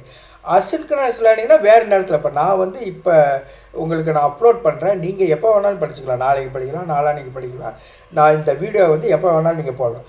ஆனால் இப்போ நான் வந்து லைவில் கொடுத்தேன் அப்படின்னு சொன்னால் இதே விஷயத்த ஒரே நேரத்தில் இப்போ நான் பேசிக்கிட்டு இருப்பேன், நீங்கள் கேட்டுக்கிட்டு இருப்பீங்க. அது வந்து சின்க்ரனஸ் லேர்னிங். அசின்க்ரனஸ் லேர்னிங் வந்து வேறு நேரத்தில் கற்றல். அப்புறம் பிளண்டட் லேர்னிங்னு ஒன்று இருக்குது, மொபைல் லேர்னிங் இருக்குது. அதனால் நேரடி தொடர்பு தேவைப்படும் இ-லேர்னிங் அணுகுமுறைங்கிறது சின்க்ரனஸ் லேர்னிங். அதுதான். மற்றதெல்லாம் பிளண்டட் லேர்னிங்லாம் ரெண்டும் சேர்ந்தது. ட்ரெடிஷ்னல் மெத்தட் இருக்கும், நியூ மெத்தட் இருக்கும், அதெல்லாம் வேறு. ஆனால் சின்க்ரனஸ் லேர்னிங் அப்படிங்கிறது ஒரே நேரத்தில் நடக்கக்கூடிய விஷயம், லைவ் telecast மாதிரி. So synchronous learning happens in real time, requiring students and instructors to be online simultaneously. Live lecturesலாம் இதை ஒட்டி இருக்குது. Asynchronous learning on the other hand allows self-paced study. நீங்கள் வந்து இப்போ நான் இப்போ போடுறத வந்து ராத்திரி 1 மணிக்கு கூட நீங்கள் படிக்க முடியும். ஏன்னா அதான் வந்து செல்ஃப் ஸ்டடி, செல்ஃப் பேஸ்டு ஸ்டடின்னு சொல்லுவோம். ஸோ சின்க்ரனஸ் கற்றல் நேரடி தொடர்பு உடனடியாக தேவைப்படுத்தும். அசின்க்ரனஸ் கற்றல் மாணவர்கள் தங்கள் நேரத்திற்கு ஏற்ப கற்கலை தான் அதனுடைய சிறப்பு. அடுத்து applications of computers in education. Which of the following best represents the difference between CAI and CBT? CAI மற்றும் சிபிடி ஆகியவற்றுக்கு இடையிலான சரியான வித்தியாசம் என்ன? Computer assisted instruction and computer based instruction அப்படின்னா ரெண்டுக்கு ஏதாவது வித்தியாசம் இருக்கா? அதை சொல்கிறோம். இப்போ நம்ம வந்து ஆன்சரை வச்சே நம்ம அதை கண்டுபிடிப்போம். ஆன்சர் ஏன்னு நம்ம சொல்கிறோம். ஏன் ஆன்சர் ஏன்னு சொல்கிறோம்னா, CII focus on interactive tutorials, CPT is a broader term including simulations and self-based learning. இது ஒரு மாதிரி பெரிய ஒரு அனைத்துக்கான மாதிரி இருக்கிறது சிபிடி, அதுக்குள்ளே இருக்கிறது CAI. அதுதான் உண்மை. சிபிடி கம்ப்யூட்டர் பேஸ்டு டெக்னாலஜினா எல்லா விஷயங்களும் ஆடணும். ஆனால் சிஏங்கிறது என்னது, கம்ப்யூட்டர் அசிஸ்டட் இன்ஸ்ட்ரக்ஷன்னா அது ஒரு சிஏ முறை தொடர்பாடல் வழியாக வெளியாட்டும். ஆனால் சிபிடி தானியங்கி கற்றல் மற்றும் ஒப்பனை செயல்களை உள்ளடக்கி அது கொஞ்சம் ப்ராடராக இருக்கும். அதான் வந்து தான் ரைட்டுன்னு நம்ம சொல்கிறோம். அது காரணம் அதுதான். சிஏ முறை வந்து தொடர்பாடல் கம்யூனிகேஷன் வழியாக வெளியாட்டும். ஆனால் சிபிடி தானியங்கி கற்றல் தானாக கற்றல் மற்றும் ஒப்பனை செயல்களை உள்ளடக்கியதாக இருக்கும். மற்றதெல்லாம் வந்து டிஸ்ட்ராக்ஷன்ஸாக இருக்குது. CA is completely instructor led, CBT is entirely self directed அப்படிலாம் இருக்குது. எதோட போகும்னு நம்ம பார்க்கணும். அதே போல் CA and CBT are the same with no fundamental. அது உண்மை இல்லை, ரெண்டுக்கு வித்தியாசம் இருக்குது. CBT is a traditional learning approach, வேறு CA is a modern digital approach. அதுவும் உண்மை இல்லை. சிபிடியும் மாடர்ன் டிஜிட்டல் அப்ரோச் தான். அதில் ஒன்றும் சந்தேகம் இல்லை. ஸோ கரெக்ட் ஆன்சர் வந்து ஏ. என்ன எக்ஸ்ப்ளனேஷன் கொடுப்போம்? CAI computer assisted instruction refers to interactive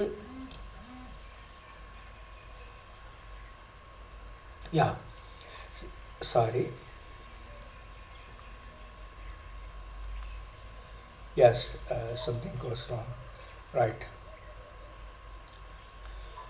So, CAI computer assisted instruction refers to interactive computer based tutorial, while CPT computer based training includes a wider range of digital training programs including simulations, self based instruction சேர்ந்தது தான் CBT.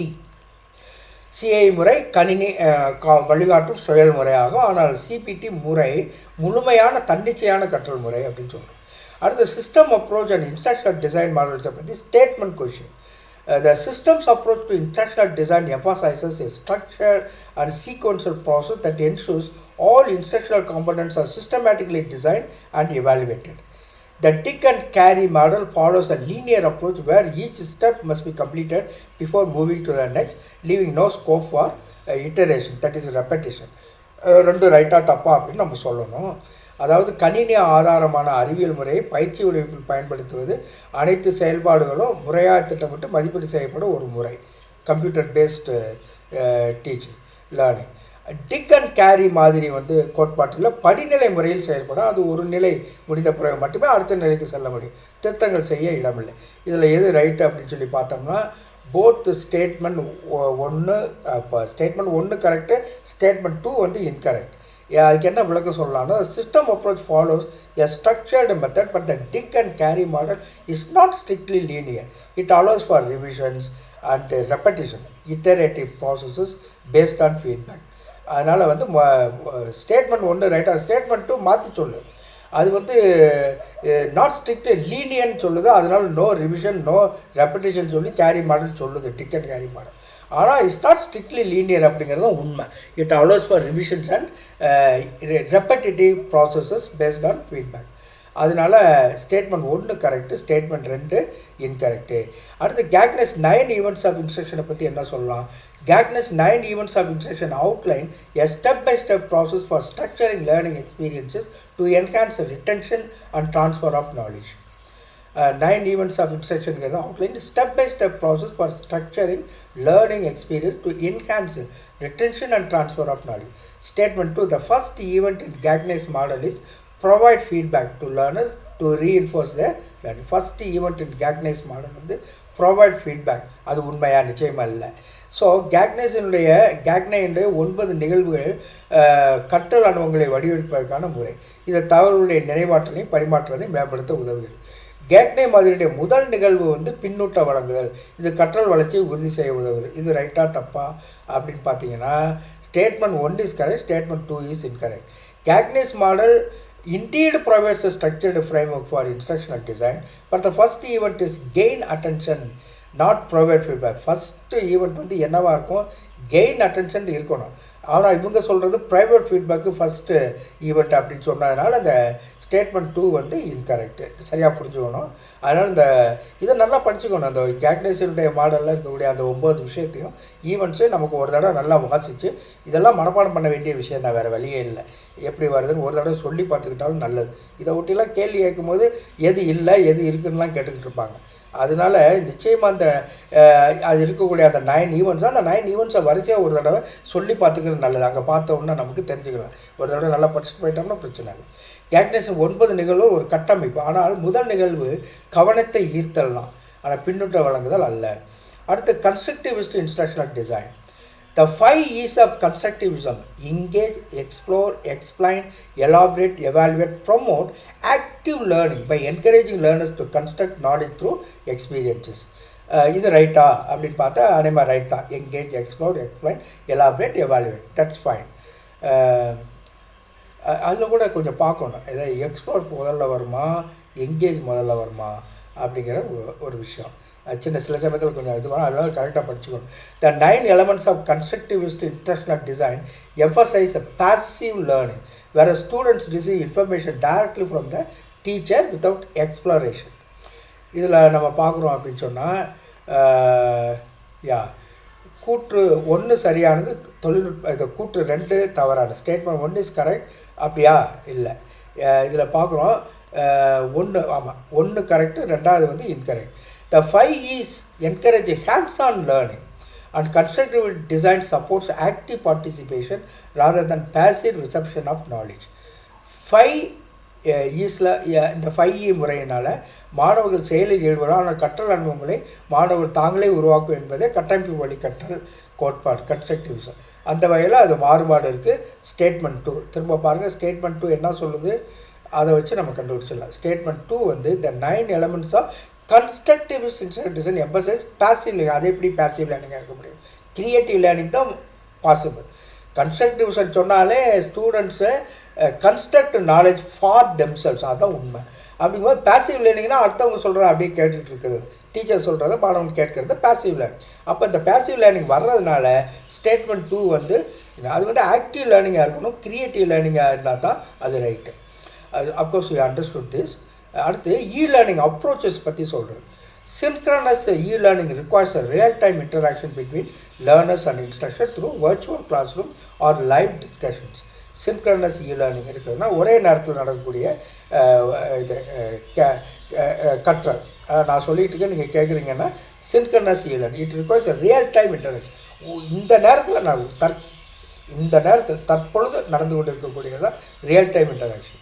அடுத்து system 2 asynchronous e-learning limits flexibility as learners must complete their lessons at the same time as others.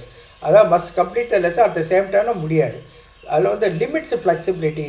அப்படி asynchronous learning limits flexibility as learners must complete their lesson at the same time. நிச்சயமாக இல்லை, எந்த நேரத்தில் வேணாலும் அவங்க at the same time. இப்போ நான் பேசிக்கிட்டு இருக்கும் பொழுதே ஒரு அசைன்மெண்ட் கொடுத்தா உடனே செய்ய முடியாது. அது வந்து நீங்கள் அதை உள்வாங்கி நீங்கள் அதை உங்களுக்கு நேரம் கிடைக்கும் பொழுது அதை செய்யலாம். அப்போ asynchronous e-learning limits flexibility as learners must complete their lessons at the same time சொல்கிறது இது வந்து ராங் ஸ்டேட்மெண்ட். Limits flexibility. அப்போ இது வந்து எது ரைட்டு எது தப்புன்னு பார்க்கலாம். Statement 1 is correct, statement 2 is incorrect. Synchronous e-learning happens in real time, but asynchronous e-learning is flexible and allows self-paced learning. ஒரே நேரத்தில் நடைபெறாத இணைவெளி கற்றல் அசின்க்ரஸ் மிகவும் நெகிழ்வானது. அதனால் இது மாணவர்களுக்கு அதிக சுதந்திரம் வழங்கும். அப்புறம் மாடல்ஸ் ஆஃப் இன்ஸ்ட்ரக்ஷனல் டிசைன். கற்றல் வடிவமைப்பு மாதிரிகள். இதில் வந்து மாடல்ஸுக்கு இந்த பக்கம் டிஸ்கிரிப்ஷன் கொடுத்துருக்காங்க. ADDIE, ASSURE, Dick and Carey model, Gagne's 9 events எல்லாம் இந்த பக்கம் மாடல்ஸாக வருது. கற்றல் வடிவமைப்பு மாதிரிகள். இந்த பக்கம் அதனுடைய டிஸ்கிரிப்ஷன்ஸ். ஆனால் டிஸ்கிரிப்ஷனில் மாற்றி வரும், நீங்கள் சரியாக பொருத்தணும் அப்படிங்கிறது தான் இந்த கேள்வியுடைய அமைப்பு. இந்த ஆடி மாடல் அப்படிங்கிறது இது உண்மையானு பாருங்கள். நம்ம ஆன்சரை வச்சு நம்ம கரெக்டாக சொல்லிட்டு போகலாம். A1, B2, C3, D4 அப்படின்னு 4 விஷயம் இருக்குது. கரெக்டாக இது பொருந்தது. பெரும்பாலான மாடல்ஸில் நான் அப்படி தான் கொடுத்துருக்கேன், only for sake of understanding. ஆனால் தேர்வில் வந்து இது மாற்றி வந்தாலும் நம்மளால் கண்டுபிடிக்க தெரியும். ஆடி மாடல்ங்கிறது a step by step instruction and design process with phases analysis, design, development, implementation and evaluation. கரெக்டாக பொருந்துது. A goes to 1. That is what is ADDIE? Analysis, design, development, implementation and evaluation. பகுப்பாய்வு, வடிவமைப்பு, மேம்பாடு, செயல்படுத்தல், மதிப்பீடு ஆகிய கட்டங்களை கொண்ட முறையான கற்றல் வடிவமைப்பு முறை. Assure model, a model that integrates technology in instruction and emphasizes learner analysis and media selection. அது Assure model. தொழில்நுட்பம், ஒருங்கிணைந்த மற்றும் மாணவர் பகுப்பாய்வை மையமாக கொண்ட முறை தான் வந்து Assure model. அப்புறம் Dig and Carry model, a systematic approach that includes defining objectives, developing instructional strategy and formative evaluation. அதான் வந்து Dig and Carry model, a systematic approach that includes defining objectives, developing instructional strategies and formative evaluation. கற்றல் நோக்கங்களை அமைத்தல், கற்றல் உத்திகளை வடிவமைத்தல், முன்னோட்ட மதிப்பீடு, அதாவது formative evaluation, இதெல்லாம் வந்து இந்த கட்டங்களை உள்ளடக்கிய முறை தான் Dig and Carry மாதிரி. நன்றாக புரிந்துள்ள இதெல்லாம் தேர்வுக்கு வரக்கூடிய அருமையான கேள்விகள். அப்புறம் Gagner's 9 events, a framework based on cognitive learning that outlines 9 instructional steps for effective teaching. அதுதான் வந்து Gagner's 9 events. அதாவது தமிழில் எப்படி சொல்கிறோம் அப்படின்னு சொன்னால், அறிவுசார் கற்றலை மையமாக கொண்டு கற்பித்தல் செயல்களை ஒழுங்கமைக்கும் 9 கட்டங்கள் கொண்ட முறை தான் Gagner's 9 events. அதனால் ஆப்ஷன் வந்து 1 correct, A1, B2, C3, D4. ஆனால் ரொம்ப முக்கியமான விஷயம் நான் கொடுக்குறதில்ல, நீங்கள் சரியாக அதனுடைய அர்த்தத்தை புரிந்து கொண்டால் போதும். அதனால் தேர்வில் வருகின்ற பொழுது சரியாக நீங்கள் அதை பார்த்து கொள்ள முடியும். ஸோ எக்ஸ்ப்ளனேஷனை என்ன கொடுக்கலாம்? தி ADDIE model follows 5 sequential phases to ensure systematic instructional design. ADDIE மாதிரி ஒரு கட்டமுறை கற்றல் அதாவது கட்டமைப்பு முறை கற்றல் வடிவமைப்பு. இது பகுப்பாய்வு முதல் மதிப்பீடு வரை 5 நிலைகளை கொண்டிருக்கிறது. அது என்னன்னு சொல்லி நாம் முதல்ல பார்த்தோம். அடுத்து Assure model integrates media and technology focusing on learner needs. Assure model தொழில்நுட்பம் மற்றும் ஊடகங்களை உபயோகப்படுத்தி கற்றலை மேம்படுது. அதான் அதனுடைய டிஸ்கிரிப்ஷன் ஆல்சோ. அதனால் ஆடிங்கிறது வேறு, Assureங்கிறது வேறு. அப்புறம் இந்த Dig and Carry மாடல்ங்கிறது systematically organises instruction through goal setting and continuous evaluation. அதுதான் ரொம்ப முக்கியம். மாதிரி அதாவது Dig and Carry வந்து Dig and Carry மாதிரி வந்து இலக்குகளை அமைத்தல், உத்திகளை வடிவமைத்தல், மதிப்பீடு போன்ற செயல்பாடுகளை ஒருங்கிணைக்கிறது. Gagner's 9 events provide structured framework for instructional design. இந்த Gagner's 9 events என்ன செய்கிறது? ஒரு செம்மையான கற்றல் அமைப்பை வழங்குகிறது. அதனால் ஒவ்வொருக்குரிய அந்த டிஸ்கிரிப்ஷனை நாம் சரியாக புரிந்து கொள்ள வேண்டும். பொறுத்துகின்ற பொழுது அது ரொம்ப கவனமாக செய்ய வேண்டும். அடுத்து applications of computers in education. கல்வியில் கணினி பயன்பாடுகளை பற்றி என்ன? இந்த பக்கம் application CAI, CAL, CPT, CML அப்படின்னு சொல்லிட்டு அந்த கம்ப்யூட்டர் அப்ளிகேஷன் கொடுத்துருக்கு. அதோட டிஸ்கிரிப்ஷன்ஸ் வந்து லிஸ்ட் 2ல் கொடுத்துருக்கு. எதோட போகும் அப்படின்னு சொல்லிட்டு நம்ம பார்க்கணும். இப்போ CI computer assisted instruction, the use of computers to enhance learning through tutorials, drills and simulations. இது சரியாக இருக்க மாதிரி தான் இருக்குது. இந்த CA goes to 1, the use of computers to enhance learning through tutorials, drills and simulations. பாவனை நடிப்பு வழியாக கற்றுக்கொள்வது கம்ப்யூட்டரில்.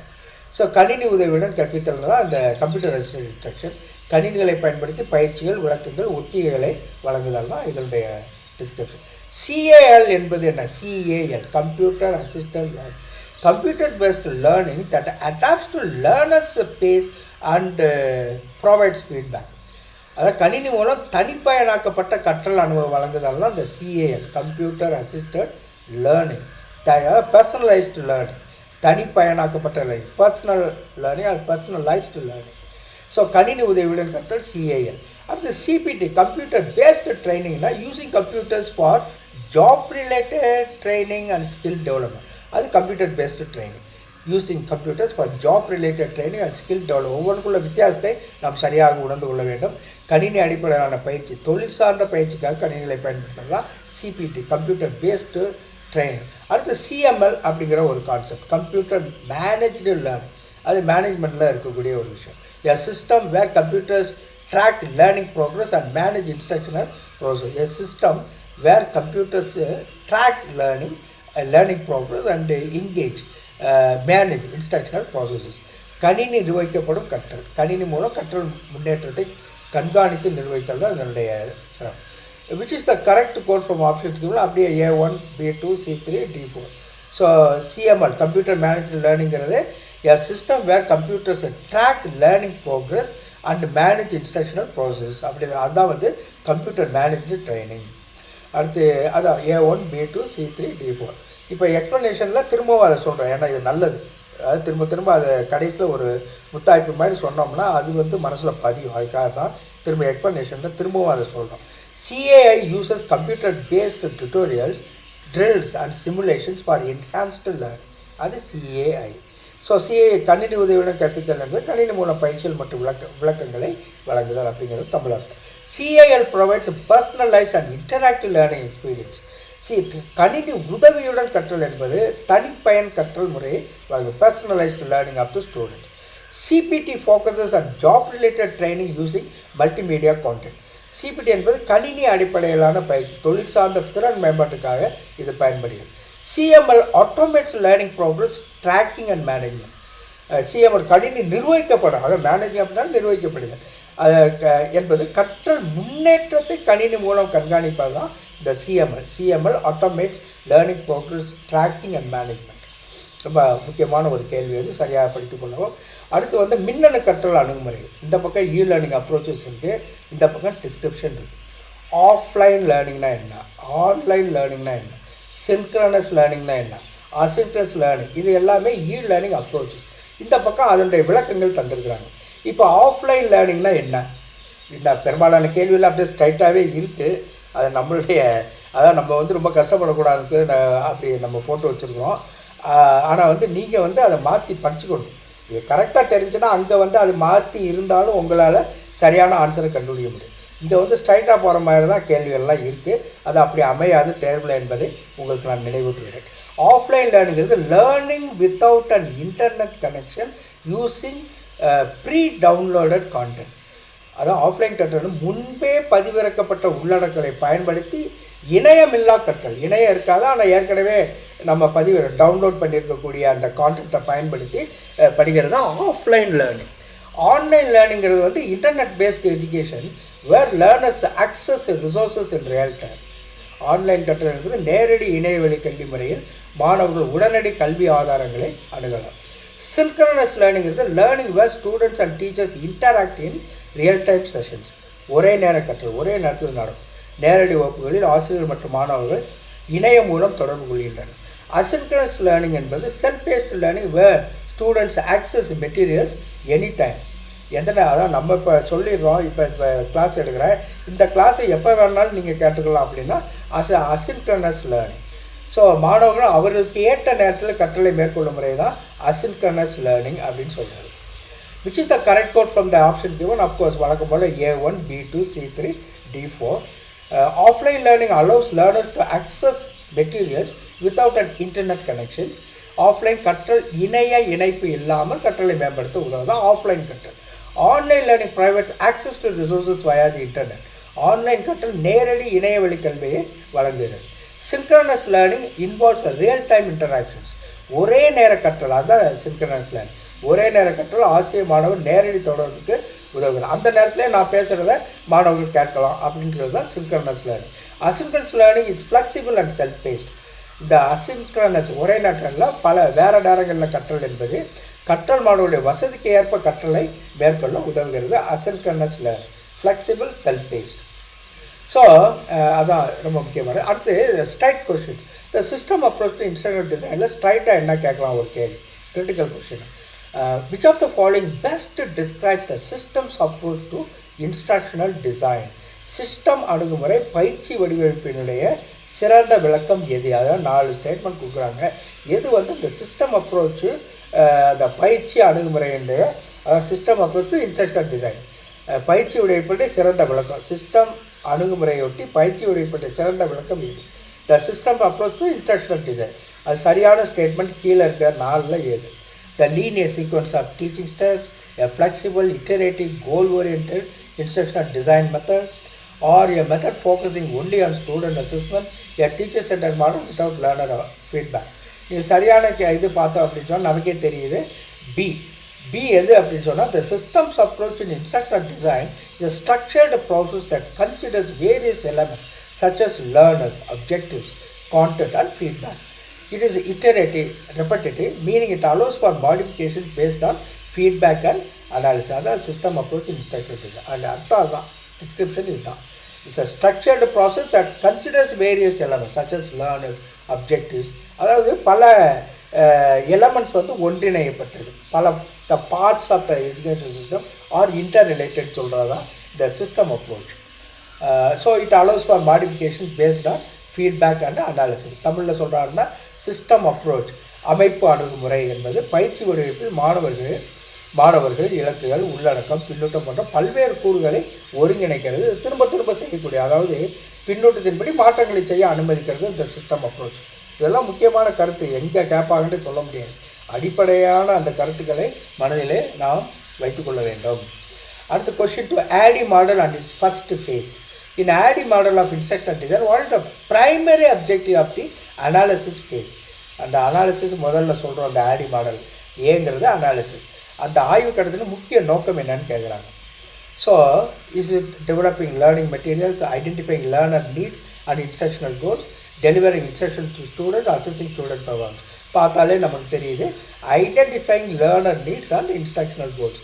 அதுதான் வந்து இந்த ADDIE பயிற்சியுடைய முதல்ல ஆய்வு கட்டத்துடைய முக்கிய நோக்கம். So, the analysis phase in ADDIE focuses on understanding the learner's characteristics, needs and previous knowledge. It also defines a clear instructional goal and identifies the learning environment. So, ஆய்வு கட்டம் அனாலிசிஸ், இந்த ADDIEல இருக்கக்கூடிய ஆய்வு கட்டம் ஏங்கிற வார்த்தையை அனாலிசிஸ்னா அந்த ஆய்வு என்ற கட்டம் முதலில் மாணவர்களுடைய தேவைகள், முன்னறிவு மற்றும் கற்றல் சூழல் குறித்து புரிந்து கொள்வதை கவனிக்கிறது. இந்த பயிற்சி நோக்குகளை தெளிவாக வகைப்படுத்துகிறது. அடுத்து Gagne's 9 events of instruction. Which of the following is not one of Gagne's 9 events of instruction. இந்த கேக்னஸுடைய 9 பயிற்சி நிகழ்வுகளில் கீழ்கண்டவற்றில் எது இடம்பெறவில்லைன்னு கேட்குறாங்க. Gain attention, provide feedback, ignore learner differences, enhance retention and transfer. அதை ப்ரொவைட் ஃபீட்பேக்குங்கிற அந்த இது அந்த 9ல் அது இல்லை. அதனால் அந்த 9 என்னன்னு பாடலும் நமக்கு தெரியணும். அப்போ தான் இதை கண்டுபிடிக்கணும். ப்ரொவைட் ஃபீட்பேக் என்பது கேக்னஸோட 9 ஈவெண்ட்ஸில் இல்லை. இந்த 9 ஈவெண்ட்ஸ் நம்ம ஏற்கனவே கொடுத்துருக்கோம். அதை மீண்டும் ஒரு முறை பார்த்துக்கொள்ளுங்க. இதெல்லாம் ஒரு பேப்பரில் எழுதி வச்சுக்கிட்டிங்கன்னா நல்லது. ஏன்னா இதெல்லாம் வந்து தியரிட்டிக்கல் நாலேஜ் வந்து மனசில் எப்போ வச்சுக்க முடியாது. அதை அப்போக்கப்போ பார்க்கணும். அதனால் இந்த மாதிரியான இந்த 9, 5, 6, 7 எல்லாம் இந்த ஃப்ளாண்டர்ஸ் இன்டர்நேஷனில் எத்தனை வகைகள் இதெல்லாம் வந்து நீட்டாக நம்ம எழுதி கையில் வச்சுருந்தா தான் ஞாபகம் பரீட்சைக்கு முன்னால் கொஞ்சம் ஒரு லேசாக பார்த்துட்டு போனோம்னா அது ரொம்ப நல்லது. இல்லைன்னா திடீர்னு வந்து மெமரி ஃபெயிலியர் ஆகும்.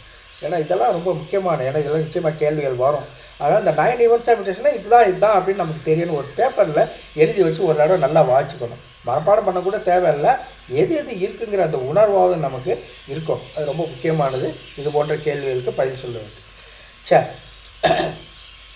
ஸோ இந்த Gagne's 9 events of instruction include steps like gaining attention, providing feedback and enhancing retention.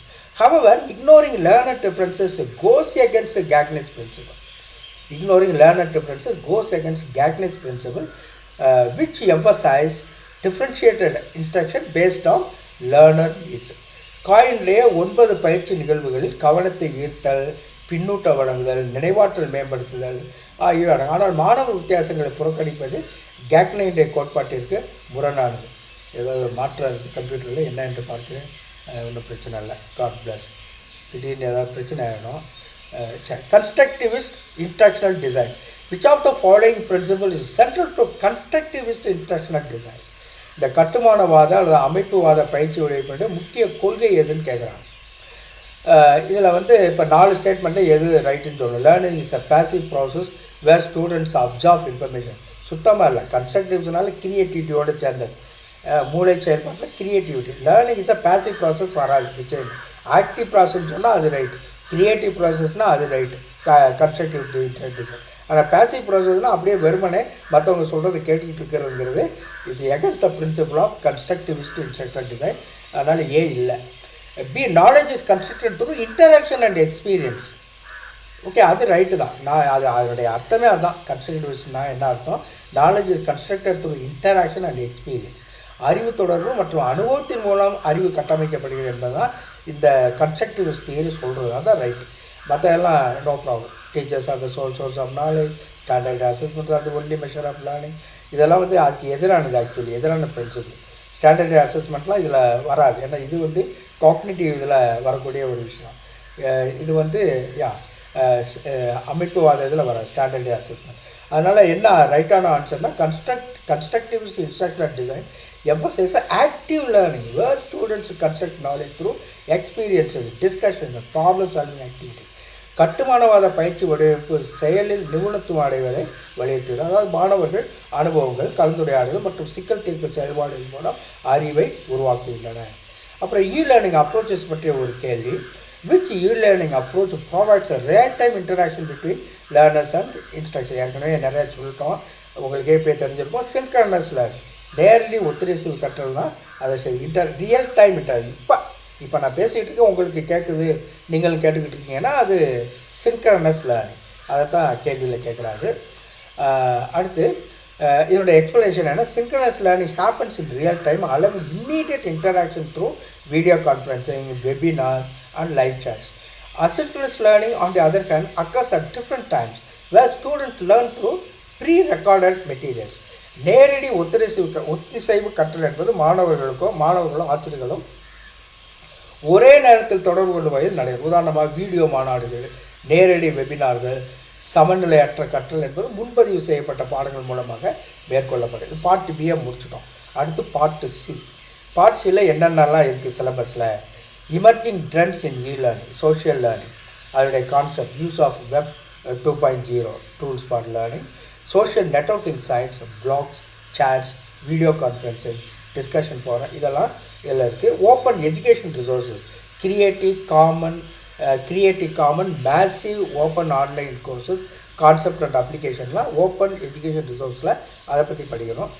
Inclusion, concept of inclusion, electronic online inclusion, application of assistive technology in e-learning, quality of e-learning, measuring quality of system, information, system, service, user satisfaction and net benefits.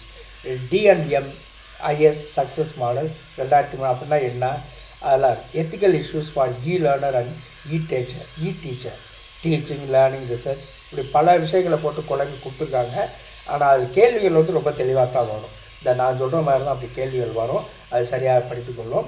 இப்போ வந்து social learning web 2.0 டூல்ஸை பற்றி எப்படி கேள்வி கேட்கலாம்? Without the following statements accurately describe social learning and the role of web 2.0 tools in e-learning. கீழ்கண்டவற்றில் எது சமூக கல்வி மற்றும் வெப் 2.0 கல்வியுடைய பங்கை குறிக்கும்? Social learning encourages interaction and collaboration through platforms like blogs, wikis and discussion forums. நிச்சயமாக இது right மாதிரி தான் தெரியும். Social learning encourage interaction collaboration through platforms like blogs, wikis and discussion forums. சமூக கல்வி வலைப்பதிவுகள், விக்கிகள் மற்றும் விவாத குழுக்கள் போன்ற தளங்கள் மூலம் தொடர் மற்றும் ஒத்துழைப்பை ஊக்குவிக்கும். மற்ற ஸ்டேட்மெண்ட்டை பார்ப்போம். Web 2.0 tools such as podcast, video conferencing and social networking sites facilitate self paced learning. இது உண்மைதான், நிச்சயம், no doubt about it. Social learning is limited to formal classroom environments, cannot be implemented in online education. சுத்த அபத்தமான ஒரு பதில் இது statement. Social learning வந்து limited to formal, அது எல்லா இடத்துலையும், அது கிளாஸ் ரூமை தவிர மற்ற இடத்துலலாம் கூட பயன்படக்கூடிய ஒரு விஷயந்தான் சோஷியல் லேர்னிங். அதனால் சிங்கிற ஆப்ஷனுங்கிறது தவறு. அடுத்து வந்து web 2.0 tools reduce collaboration interaction among learners by promoting individualistic learning approaches. சுத்த அபத்தமான ஒரு ஸ்டேட்மெண்ட். அதாவது வெப் 2.0 கருவிகள் தனிப்பட்ட கற்றல் அணுகுமுறையை ஊக்குவிப்பதால் பயிலர்களுடைய ஒத்துழைப்பை குறைக்கின்றன. உண்மையே இல்லை. அது வந்து வெப் 2.0 இந்த பிளாக்லாம் இருக்குது, அதுலலாம் கொலாபரேஷன் இஸ் பாசிபிள். ஏன்னா எவ்வளோ விஷயம் இருக்குது. ஆன்லைன் லேர்னிங்லாம் நம்ம சின்க்ரோனஸ் லேர்னிங்லாம் இருக்குது, அதெல்லாம் நம்ம we can always interact with others. அப்போ எது ரைட் அப்படின்னா ஏயும் பியும் ரைட். ஓகே, இப்போ சியும் டியும் தவறாக இருக்குது, ஸ்டேட்மெண்ட் ரெண்டுமே தவறு. So A and B is the right ஒன்று நம்ம சொல்லணும். So, social learning involves collaborative learning experiences where learners interact using Web 2.0 tools, blogs, wikis, discussion forums, and social networking problems enhance engagement and knowledge sharing. Web 2.0 tools provide self-paced interactive learning, enabling students to learn anytime, anywhere. சமூக கல்வி என்பது பயிலர்களுக்கிடையே தொடர்பு மற்றும் ஒத்துழைப்பை வளர்க்கும் ஒரு முறை. Web 2.0 கருவிகள் மூலமாக பயிலர்கள் மாணவர்கள் தங்களுக்கு ஏற்றபடி கற்றுக்கொள்ளலாம். இதனால் அனுபவம் பகிர்ந்து கொள்ளும் வாய்ப்பு கிடைக்கிறது. அடுத்து open educational resources. Which of the following statements about open educational resources is correct? கீழ்கண்ட OER திறந்த கல்வி வளங்கள் குறித்த கூட்டுகள் எது சரியானது அப்படிங்கிறார். அதாவது ஓப்பன் எஜுகேஷனல் ரிசோர்ஸ் தான் OER. The OER includes freely available resources such as textbook, courses and research papers with open license. அது உண்மையா? அடுத்து Creative Commons licensing allows educators and learners to freely access, modify and share resources.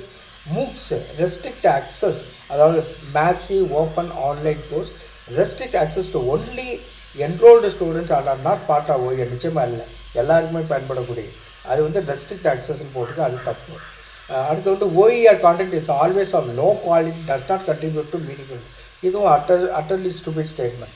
OER content நல்லா தான் இருக்கும், தெளிவாக இருக்கும். does not contribute to meaningful learning அபத்தமான ஒரு. ஆனால் முதல் ரெண்டு AB ரைட் மாதிரி தெரியும். Creative Commons licensing allows educators and learners to freely access, modify and share resources. A and B is the correct one. இந்த Creative Commons லைசன்ஸ் அப்படிங்கிறது யூடியூப்ல எல்லாம் இருக்கும். அதில் நீங்கள் பார்த்தீங்க, இப்போ நான் வந்து அதை கிளிக் பண்ணால் நீங்கள் வந்து அதை எடுத்து உங்கள் இஷ்டத்துக்கு அதை மாற்றிக்கலாம். வழக்கமாக செய்ய மாட்டாங்க. யூடியூப்பில் வந்து அப்படி செய்தீங்கன்னாக்கா உங்களுடைய ஒரிஜினாலிட்டி போயிடும். அதாவது அதில் வந்து இன்னொரு ரெண்டு இருக்கும். யூஸ்வலாக இருக்கக்கூடிய அந்த லைசன்ஸ், ஸ்டாண்டர்டு லைசன்ஸ்னு ஒன்று இருக்கும். ஸ்டாண்டர்ட் லைசன்ஸ்னால் ஆட்டோமேட்டிக்காக வந்து எல்லோரும் சும்மா இஷ்டத்துக்கு என்னுடைய இதை எல்லோரும் இஷ்டத்துக்கு எடுக்க முடியாது. இந்த கிரியேட்டிவ் காமன்ஸ் லைசன்ஸ்னால் என்னுடைய இதை நீங்கள் எடுத்து நீங்கள் அதை மாடிஃபை பண்ணிக்கலாம். அது வந்து கிரியேட்டிவ் காமன்ஸ் லைசன்ஸ் சொல்லுவாங்க. ஸோ இதெல்லாம் வந்து OER ஓப்பன் எஜுகேஷனல் ரிசோர்ஸில் இருக்குது. So OER provides freely accessible educational materials under open licenses, allowing customization and sharing. Creative Commons licenses help in modifying and reusing content. MOOCs, while open, often require enrollment and still contribute to OER. The quality of OER depends on the source and review process. So OER கல்வி வளங்கள் இலவசமாக அணுகலாம், மாற்றலாம், பயிரலாம். Creative commons உரிமம் கல்வி சமூகத்திற்கு பயனுள்ளதாக இருக்கிறது. MOOCs OER ஒரு பகுதியாக இருக்கும், ஆனால் எல்லா வளங்களும் குறைந்த தரத்திலானவை அல்ல. அடுத்து இன்க்ளூஷன் அசிஸ்டிவ் டெக்னாலஜியில் என்ன சொல்லலாம்? Which of the following statements correctly explains inclusion and assistive technology in e-learning? கீழ்கண்ட எந்த கூற்று உள் விளைவு மற்றும் உதவி தொழில்நுட்பத்தினுடைய முக்கியத்துவத்தை விளக்கிறது? E-inclusion aims to ensure equal access to digital education for all, including people with disabilities. ரொம்ப உண்மையிலும் உண்மை. அதாவது இந்த E-inclusion, அதாவது எலக்ட்ரானிக் இன்க்ளூஷன் அர்த்தம். இது வந்து மாற்றுத்திறனாளிகள் உள்ளிட்ட அனைவருக்கும் சம அளவிலான கல்வி அமைப்பு வழங்குவதை குறிக்கின்றது. Assistive technology in e-learning includes screen readers, speech recognition, alternative input devices. உதவி தொழில்நுட்பங்கிறது எனப்படும் கருவிகள் திரை வாசிப்பான், பேச்சு அடையாளம் காண்பான், மாற்று உள்ளீட்டு சாதனைகள் ஆகியவற்றை கொண்டிருக்கிறது. E-inclusion applies only to learners with disabilities and excludes others. அது உண்மையா? அது நிச்சயமாக உண்மை இல்லை. எல்லாருக்குமே பயன்படக்கூடிய E-inclusion. Assistive technology limits the learning experience instead of enhancing it. அது உண்மை இல்லை. அதாவது லேர்னிங் எக்ஸ்பீரியன்ஸை வந்து குறைச்சி காட்டுதா அசிஸ்டிவ் டெக்னாலஜி, அந்த உதவி தொழில்நுட்பம் கற்றலுக்கு தடையாக செயல்படுகிறது, மேம்படுத்துவது இல்லையா? அது ரெண்டு CD ரொம்ப தப்பான ஒரு விஷயம். இப்போ எது ரைட்னா A B தான் right. E-inclusion ensures that all learners, including those with disabilities, can access digital education without barriers. Assistive technology like screen readers and speech recognition enhances learning accessibility. அதனால் உள்விளைவு அல்லது இன்க்ளூஷன் என்பது அனைவருக்கு சம வாய்ப்பு வழங்குவதை குறிக்கிறது. உதவி தொழில்நுட்பம் மாற்றுத்திறனாளிகள் பயனளிக்கிறது, ஆனால் அது கற்றலை தடுப்பதில்லை. ஆனால் கற்றலை தடுக்குன்னு சொன்னதுனால அந்த ஸ்டேட்மெண்ட் தப்பு. CD ரெண்டும் தவறு. AB தான் ரைட். அப்புறம் measuring quality in e-learning. Which of the following are key dimensions for measuring the quality of e-learning based on D&MIS success model? வித்தியாசமான ஒரு மாடல் என்னன்னு பார்ப்போம். I think I developed that, described about it in the answer. What is it exactly? Sometimes people can ask such questions, difficult questions. D&M is வெற்றிக்கான மாதிரி அடிப்படை. இது வந்து வெற்றிக்கான ஒரு மாதிரி. அதன் அடிப்படையில் கற்றலுடைய தரத்தை அளவிட முக்கிய அம்சம். இது தரத்தை அளவிற்கான ஒரு கருவியாக இது செயல்படும். இந்த மாதிரி D&MIS வெற்றிக்கான மாதிரி கற்றலுடைய தரத்தை அளவிடும் முக்கிய அம்சங்களை கொண்டிருக்கணும். என்னென்ன முக்கிய அம்சங்கள்? அதை வந்து எதுன்னு சொல்லி கேட்கணும். அது கீ டைமென்ஷன், எதெல்லாம் உண்மைன்னு பார்க்கணும். இன்ஃபர்மேஷன் குவாலிட்டி தகவல் தரம், சிஸ்டம் குவாலிட்டி கணினி அமைப்பு தரம், யூசர் சாட்டிஸ்ஃபேக்ஷன் பயனர் திருப்தி, கோர்ஸ் காஸ்ட் பாடநெறி செலவு. இப்போ இதில் நம்ம பார்க்குறோம் ஏபிசி வந்து ரைட்டான ஆன்சர்னு பார்க்குறோம். டி வந்து என்னது, டி வந்து கோர்ஸ் காஸ்ட் இதில் வராது. இது வந்து மோர் ஆஃப் குவாலிட்டி பேசலாம். கோர்ஸ் காஸ்ட் வந்து ஒரு சம்திங் டிஃப்ரெண்ட், அது வந்து இதுக்குள்ளே வராது. அப்போ எதெல்லாம் வரும் அப்படின்னா இந்த குறிப்பிட்ட மாதிரியில் தகவல் தரம் இன்ஃபர்மேஷன் குவாலிட்டி வரும், அப்புறம் வந்து சிஸ்டம் குவாலிட்டி வரும், யூசர் சாட்டிஸ்ஃபேக்ஷன் வரும். டி வராது. இது இந்த TNM IS success model evaluates information quality, system quality, service quality, user satisfaction and net benefits to determine e-learning effectiveness. Course cost is not a direct quality measure. ரொம்ப முக்கியமான கேள்வி, கொஞ்சம் வித்தியாசமான கேள்வி. இது வந்து ஒரு மாடல் அப்படி தான் நம்ம நினைக்கணும். யாரோ கண்டுபிடிச்ச மாடல் அல்லது உலகத்தில் இந்த இந்த இந்த ஆன்லைன் விஷயத்தில் ஒரு மாடல் இருக்குதுன்னு நம்ம தெரிஞ்சுக்கணும், அவ்வளோதான். D&M IS model success model என்ன செய்யுதுன்னா evaluates information quality, system quality, service quality, user satisfaction and net benefits to determine e-learning effectiveness. Course cost வந்து இதில் வராது. D&MS வெற்றிக்கான மாதிரி தரத்தை நெகிழ்வாக அளவிட உதவுகிறது. தகவல் தரம், அமைப்பு தரம், பயண திருப்தி ஆகியவை முக்கியமானது. அடுத்து சோஷியல் லேர்னிங் அண்ட் வெப் 2.0 டூல்ஸில் இந்த ஸ்டேட்மெண்ட் கொஷினை என்ன பார்க்கலாம். Social learning enhances collaboration through web 2.0 tools like blogs, wikis and discussion forums. Social learning enhances collaboration through web 2.0 tools like blogs, wikis and discussion. நிச்சயமாக உண்மை. Statement 2, social learning discourages interaction among learners and promotes only individuals learning. அபத்தமான ஒரு statement. Of course பார்த்த உடனே நமக்கே தெரியும் social learning வந்து நல்ல கொலாபரேட்டிவ் லேர்னிங்க்கு எல்லாரோடும் இன்டராக்ட் பண்ணுறதுக்கு உதவி செய்யக்கூடிய ஒரு விஷயம். இது மாற்றி சொல்லுது, discourages interaction among learners and promotes only individuals learning சொல்கிறதுனால ஸ்டேட்மெண்ட் 2 வந்து தவறு. அப்போ ஸ்டேட்மெண்ட் 1 ரைட்டு, ஸ்டேட்மெண்ட் 2 இன்கரெக்ட். இதுக்கு என்ன எக்ஸ்ப்ளனேஷன் கொடுப்போம். Social learning encourages collaboration through web 2.0 tools like blogs, wikis and forums. It does not limit interaction but rather fosters communication and knowledge sharing. சமூக கற்றல் வலை 2.0 கருவிகளை பயன்படுத்தி, அதாவது சமூக கற்றல் வலை 2.0 கருவிகளை பயன்படுத்தி கற்றவர்களுடைய தொடர்பு மற்றும் இணை செயல்பாடுகளை ஊக்குவிக்கிறது. தனிப்பட்ட முறையில் மட்டுமே கற்றல் நடைபெற எல்லாரும் சேர்ந்து கொலாபரேட்டிவ் லேர்னிங் ரொம்ப பாசிபிள் சோஷியல் லேர்னிங்கில். ஆனால் அந்த ஸ்டேட்மெண்ட் 2 வந்து வித்தியாசமாக சொல்கிறதுனால அது தவறுன்னு நம்ம சொல்கிறோம். அடுத்து question to open educational resources. The open educational resources provide free access to educational materials and encourage knowledge sharing. Open educational resources provide free access to educational materials and encourage knowledge sharing. It's true, very much true.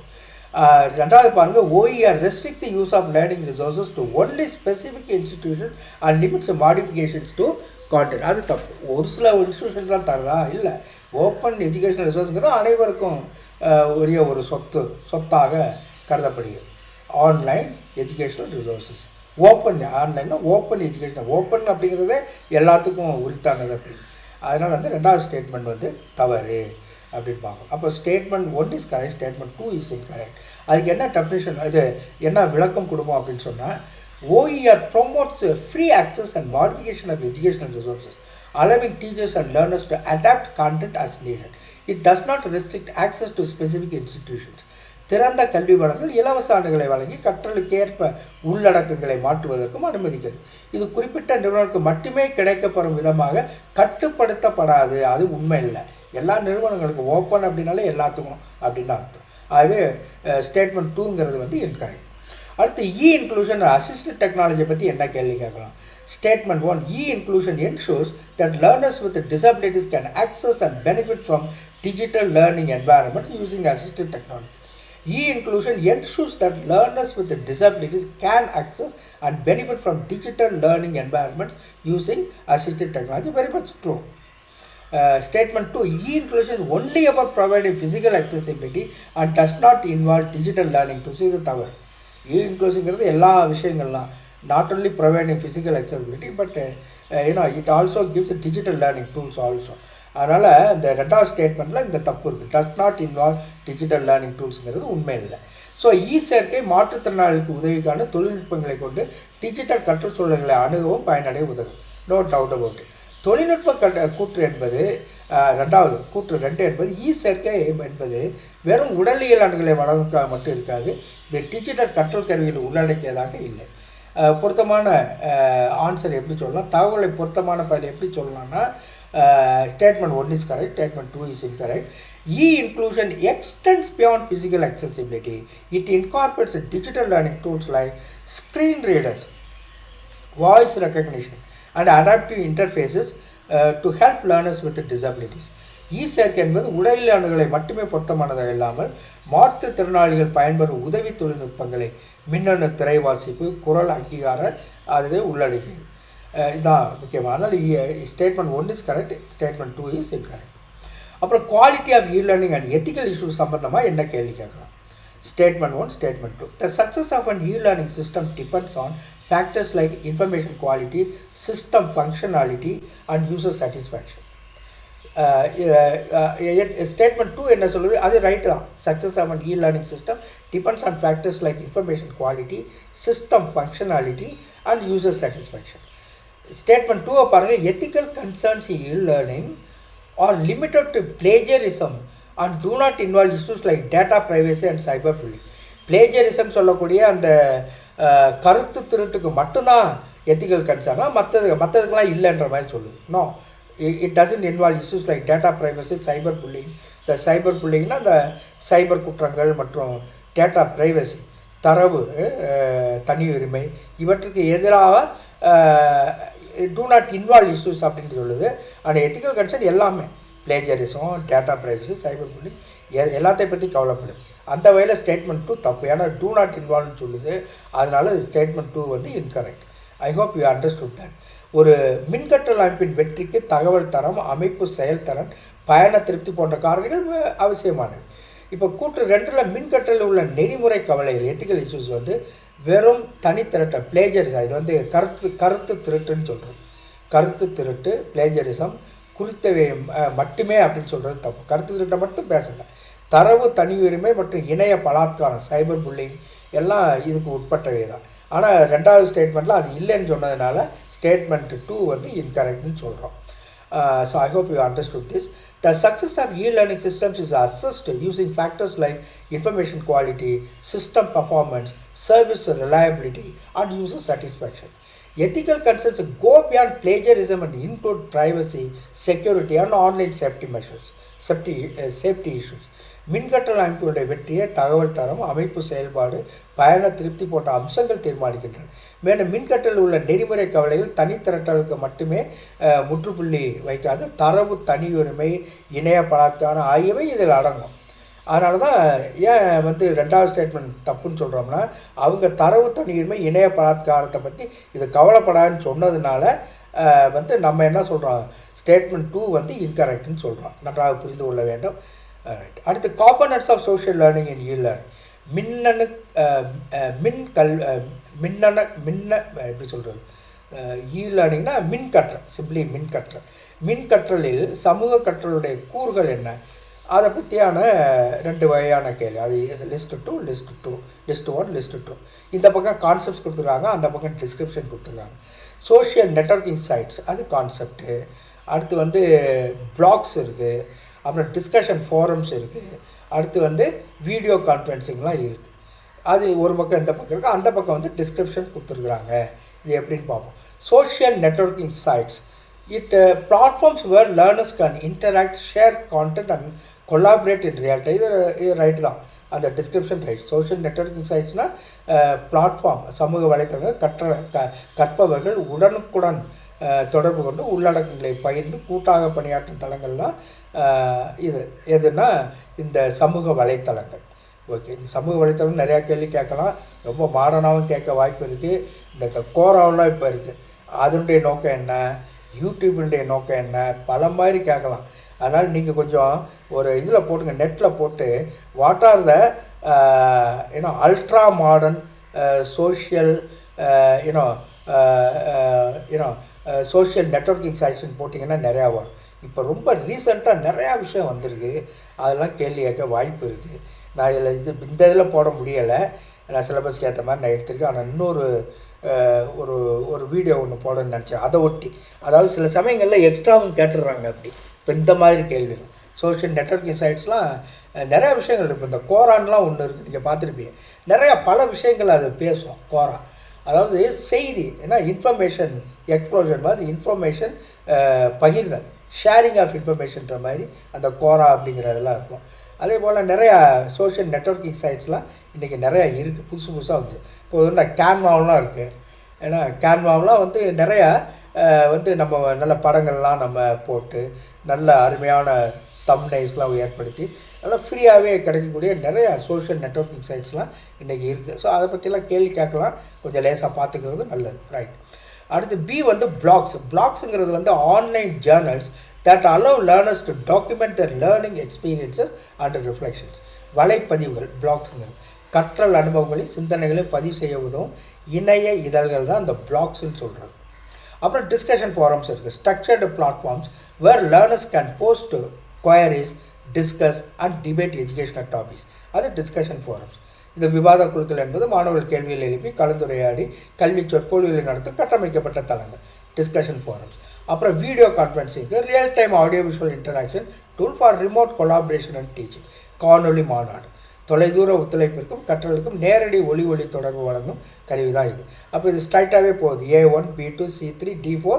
ஆனால் இதை ஒட்டி இந்த most modern social வெப்சைட்ஸுங்கிறத நம்ம பார்க்கணும். நமக்கு அதை கொஞ்சம் தெரிஞ்சு, அதாவது இப்போ உள்ளே போட்டு பார்த்திங்கன்னா சில இது வரும், அதெல்லாம் இப்போ கேட்குறாங்க அப்படின்றதுனால தயவுசெய்து அதையும் பார்த்து கொள்ள வேண்டும். ஏன்னா இந்த கோரா அப்படிங்கிறதுலாம் புதுசு ஒன்று இருக்குது. அது தவிர என்ன ஒரு சிலதெல்லாம் இருக்குது, டக்குன்னு எனக்கு ஞாபகத்துக்கு வரமாட்டேங்குது. ஆனால் நிறையா பார்க்கணும். நம்ம வந்து உள்ளே நுழைஞ்சோம்னா கூகுளில் அவ்வளோ விஷயங்கள் இருக்குது. நீங்கள் வேணால் கூகுளில் ஒன்று அடிங்க, what are the most modern social networking சைட்ஸ்ன்னு போடுங்க, என்ன வருதுன்னு பாருங்கள்.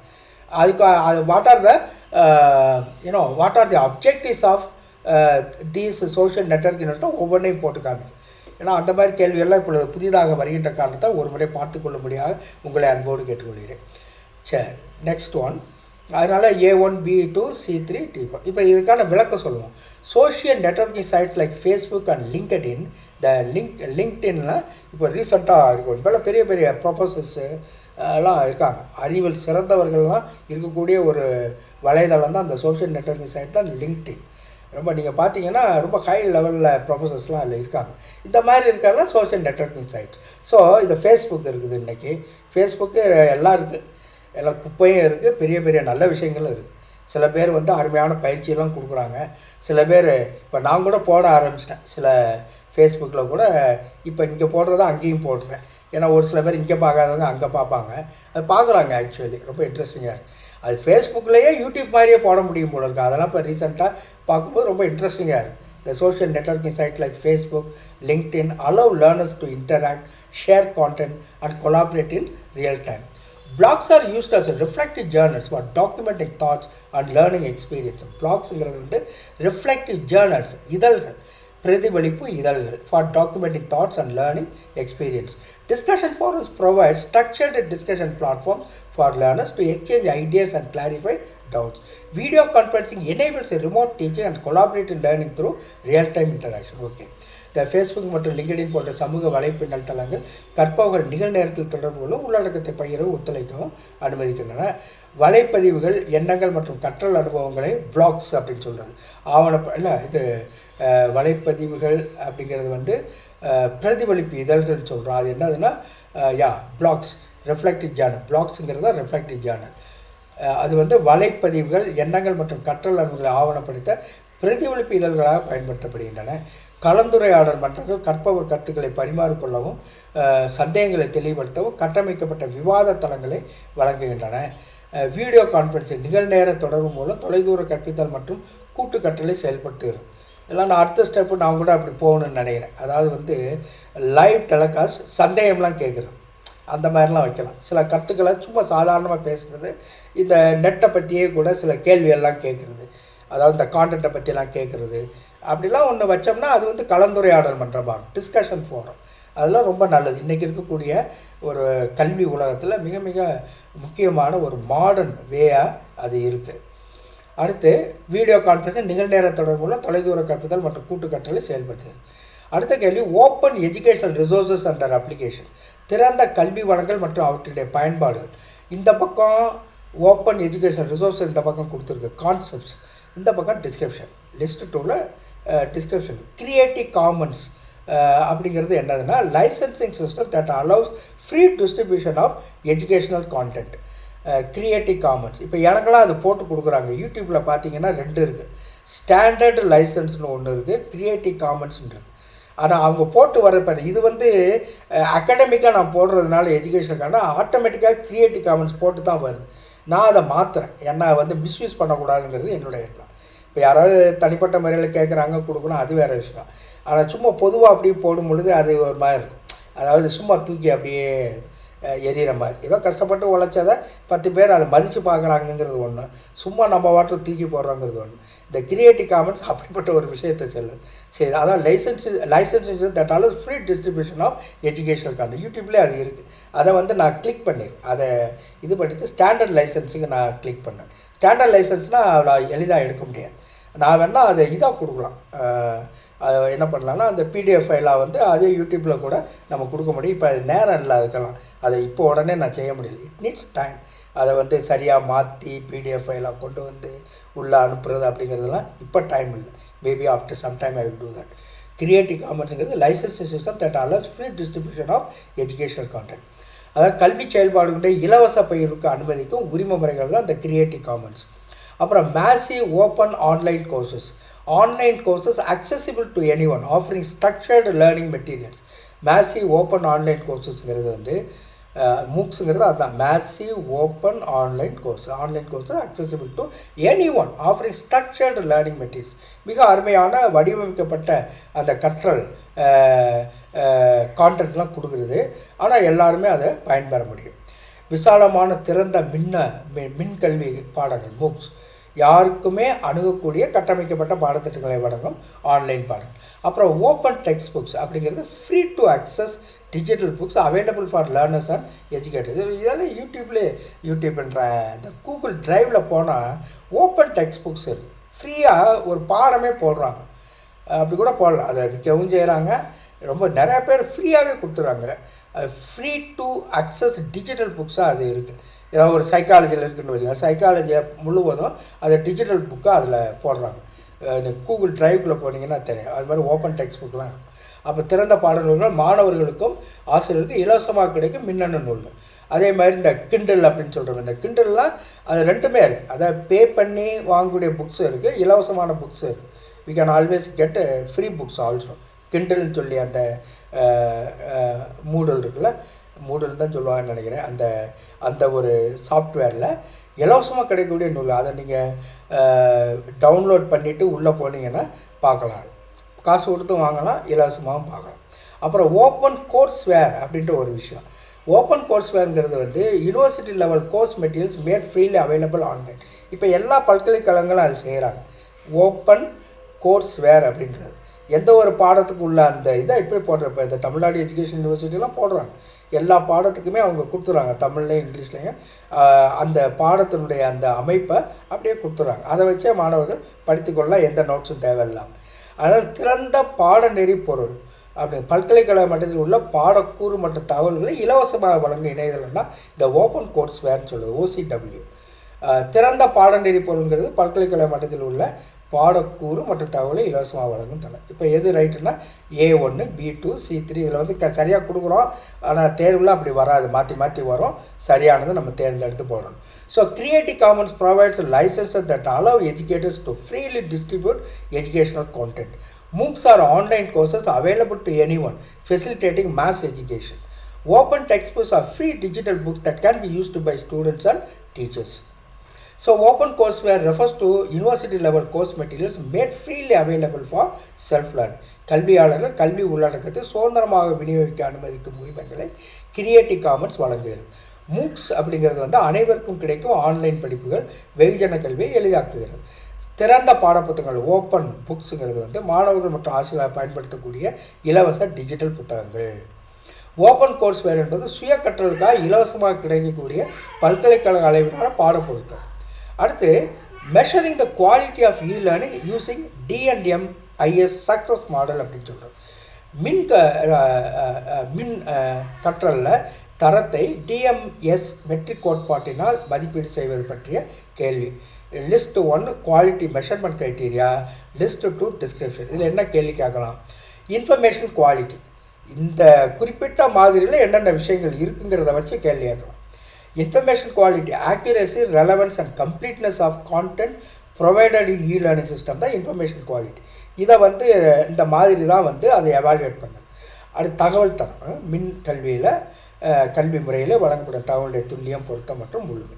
அடுத்து சிஸ்டம் குவாலிட்டி, அதை பற்றி பேசுறது இந்த மாதிரி. இந்த டிஎம்எம் ஐஎஸ் மாடல்ங்கிறது வெற்றி மாடல்ங்கிறது பேசுது. So success model. System quality, அதை பற்றி இது எவாலுவேட் பண்ணுது. Performance, accessibility and usability of the e learning platform. முறைமை தரம், மின்கல்வியினுடைய மின்கற்றல் தளத்தினுள்ள செயல்திறன், அணுகுமுறை மற்றும் பயண வசதிகள்லாம் அதில் இருக்குது.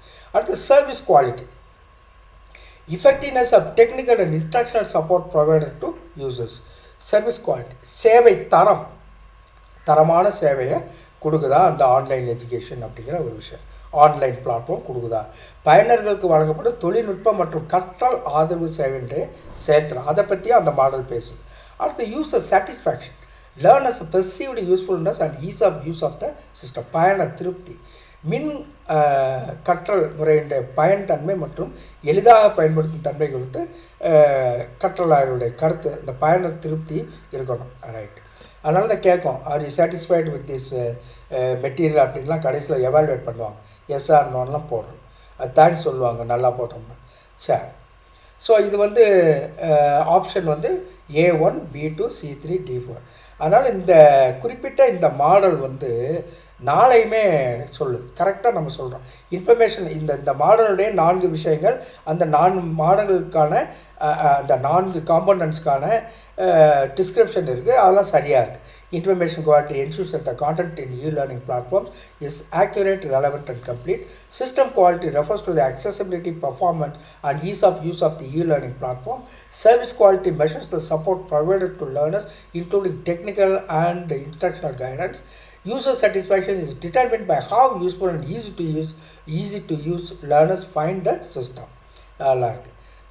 இப்போ சில கொஷின்ஸில் முன்வைப்போம். இது straight questions, critical questions. Which of the following best describes the role of Web 2.0 tools in social learning? சமூக கல்வியில் Web 2.0 கல்வி மிகச் சிறப்பாக செயல்படும் விதம் எது? They facilitate passive learning. நிச்சயமாக இல்லை. Through static content கிடையாது, active content, not passive, active. அது தப்பு, தப்பு. They promote active engagement, collaboration, knowledge share. நிச்சயமாக அது உண்மை, நிச்சயமாக உண்மை. They promote active engagement, collaboration, knowledge share. செயல்பாடுகளை உறுதிப்படுத்தி ஒத்துழைப்பு மற்றும் அறிவுப்பயிர்வை ஊக்குவிக்கும் இந்த ஆன்லைன் பிளாட்ஃபார்ம்ஸ், அது முக்கியம். They are only useful for individual learning, not for group interaction. நிச்சயமாக தப்பு, எல்லாத்தையும் இண்டிவிஜுவலாகவும் பயன்படும், குரூப் இன்டராக்ஷனுக்கும் பயன்படும். அப்போ they replace traditional classroom teaching entirely. நிச்சயமாக இல்லை. இந்த பிளண்டட் லேர்னிங்லாம் சொல்கிறோம், ட்ரெடிஷ்னல் இருக்குது, மாடர்ன் இருக்குது, அப்படி இருக்குது. அதனால் அது நம்ம அப்படி சொல்ல முடியாது. ட்ரெடிஷ்னல் கிளாஸ் ரூமை கம்ப்ளீட்டாக நீக்கிறதுன்னு சொல்ல முடியாது. சில நேரங்களில் பழைய பிளாக் போர்டையும் நம்ம உபயோகித்து சொல்ல வேண்டிய சூழ்நிலைகள்லாம் வரும். அதனால் முழுமையாக பாரம்பரிய வகுப்பறை கற்பித்தலை மாற்றும் சொல்ல முடியாது. அதனால் எது ரைட்டான ஆன்சர்னா, they promote active engagement, collaboration and knowledge sharing. செயல்பாடுகளை உறுதிப்படுத்தி ஒத்துழைப்பு மற்றும் அறிவுப்பயிர்வை ஊக்குவிக்கும். Web 2.0 tools such as blogs, wikis, discussion forums and social networking platforms encourage collaborative learning where learners actively participate, interact and contribute knowledge rather than just consuming content. The Valanar 2.0 கருவிகள் blogs, wikis, discussion forum, social networking platform மாணவர்களை செயல்பாடுகளுக்குள் ஈடுபடுத்தி தகவல் பயிர்வை ஊக்குவிக்கும். இது பயிர்ந்து கற்றல் முறையை ஊக்குவிக்கிறது. அடுத்து, which of the following is not a characteristic of open educational resources? திறந்த கல்வி வளங்களுடைய பண்புகளில் எது தவறானது? Which of the following is not a characteristic of open educational resources? They are freely accessible for teaching and learning. அதுவா எது தவறானது கேட்குறேன். இது right, they are freely accessible for teaching and learning. They allow modification and redistribution by users. இது உண்மையா? Third, they require paid subscription for access. எல்லா நேரமும் அப்படி இருக்காது. they require paid subscription for access என்கிறது அடிப்படை சந்தா தேவை நிச்சயமாக கிடையாது. ஏன்னா they require paid subscription for accessனா இது இல்லாத ஒரு விஷயம். They include resources such as textbooks, research papers and multimedia content. பாடநூல்கள், ஆராய்ச்சி கட்டுரைகள், பல்லூடக கூறுகளை எல்லாம் உள்ளடக்கியது இந்த ஆன்லைன் எஜுகேஷன் அல்லது திறந்த கல்வி வழங்கல். அது திறந்த அப்படின்னு சொன்னாலே அது ஓப்பன் ஃப்ரீ, என்ன சொல்கிறது, ஃப்ரீ அப்படிங்கும்போது நோ காஸ்ட் இஸ் இன்வால்வ், அதுக்கு பணம்லாம் கட்ட வேண்டியது. திறந்த கல்வி வழங்கினாலே ரொம்ப ஓப்பன், எல்லாத்துக்கும் கிடைக்கக்கூடியது, ஃப்ரீயாக கிடைக்கக்கூடியது, அதுதான் திறந்த கல்வி வழங்கு. அப்படி இருக்கும்போது இங்கே அடிப்படை சந்தாவெல்லாம் இங்கே தேவையில்லை.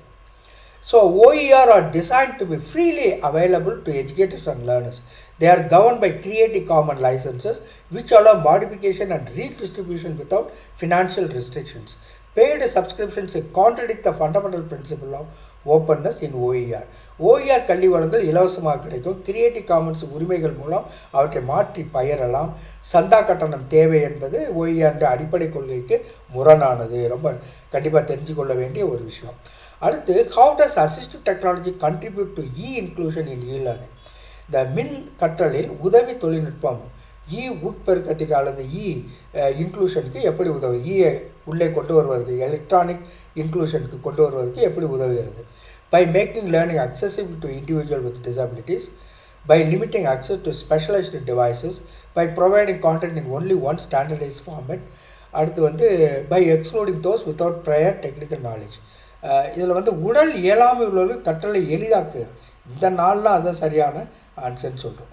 அதாவது என்ன கேள்வி என்பது how does assistive technology, அதான் கேள்வி, contribute to e-inclusion in e-learning கேட்குறாங்க. அசிஸ்டிவ் டெக்னாலஜி அப்படின்னாலே அது இந்த என்ன சொல்கிறது, மாற்றுத்திறனாளிகள்லாம் ரொம்ப முக்கியமாக அதில் வந்துடுறாங்க, இண்டிவிஜுவல்ஸ் வித் டிசபிலிட்டிஸ். ஸோ அதுவே உடல் இயலாமை உள்ளவர்களுக்கு கற்றலை எளிதாக்கக்கூடிய ஒரு முக்கியமான விஷயம்தான் இந்த அசிஸ்டிவ் டெக்னாலஜி, அதை புரிஞ்சுக்கணும். அடுத்து என்ன எக்ஸ்ப்ளனேஷன் கொடுக்கலாம்? Assistive technology such as screen readers, speech to text tools and alternative input devices enables students with disabilities to access educational content, promoting an inclusive learning environment. அதுதான் முக்கியமானது. அடுத்து, what is the primary goal of measuring quality in e-learning using the D&M-IS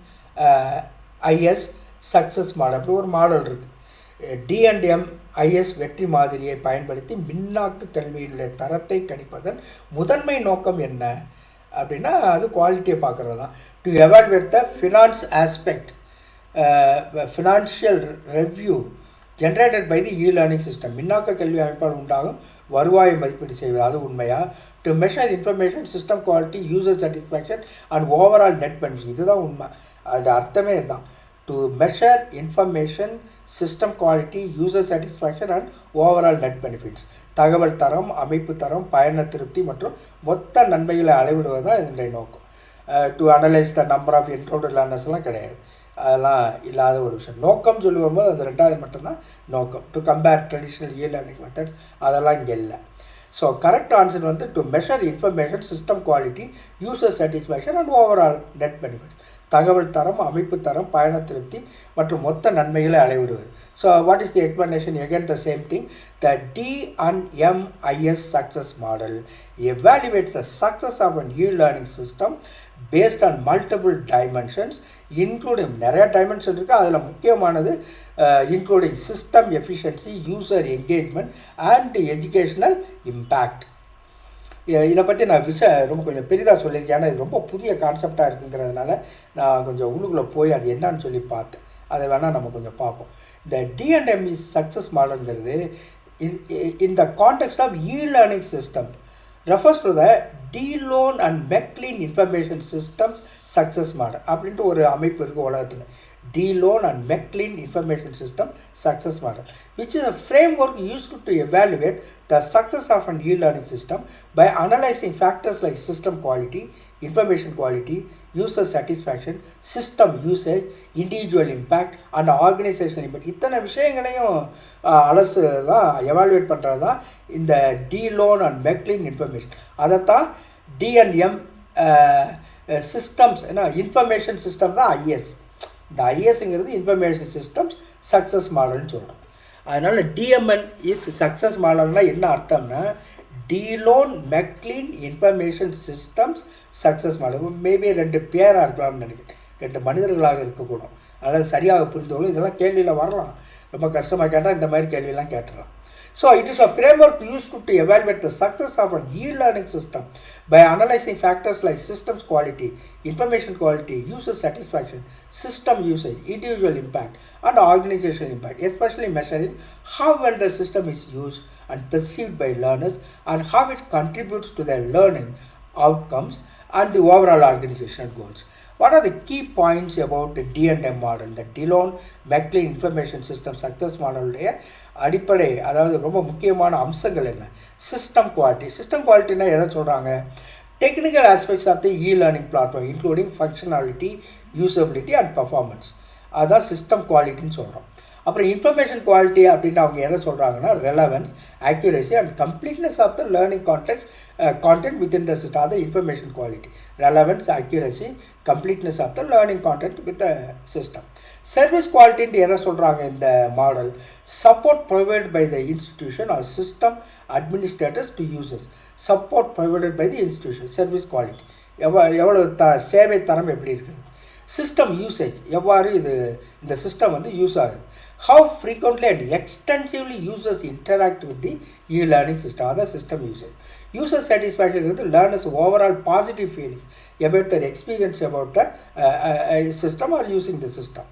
So, under the individual impact, the positive effects of the e-learning system on individual learners' knowledge, skills and performance.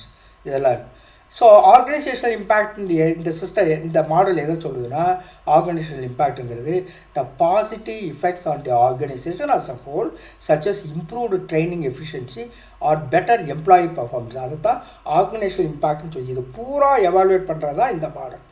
So how it is used in e-learning? Evaluating e-learning platform. Researchers and educators can use D&M model to assess the effectiveness of an e-learning system by collecting data on user perception and usage patterns across different dimensions, identifying areas for improvement. By analyzing the data collected through a D&M model, developers and administrators can pinpoint areas where the e-learning system needs enhancements like improving usability or content quality.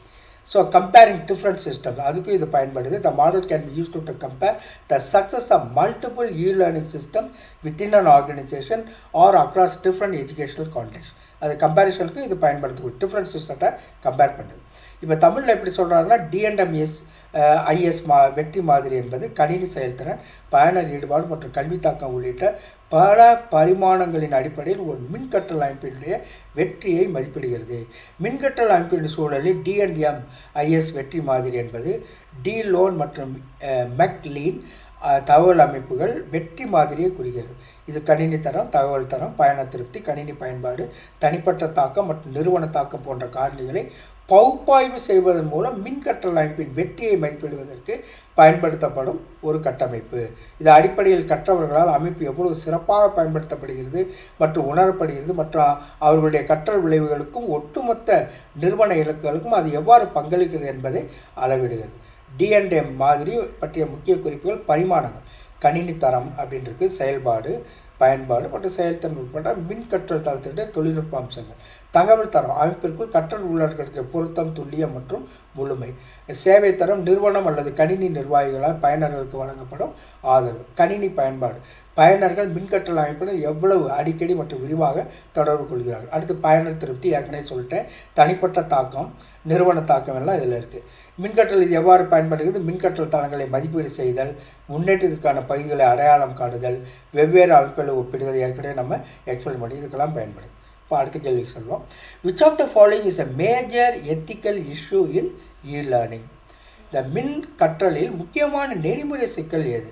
Plagiarism and academic டிஸானஸ்டி, கருத்து திருட்டு மற்றும் கல்வி சீற்றம். Plagiarism and academic டிஸானஸ்டி.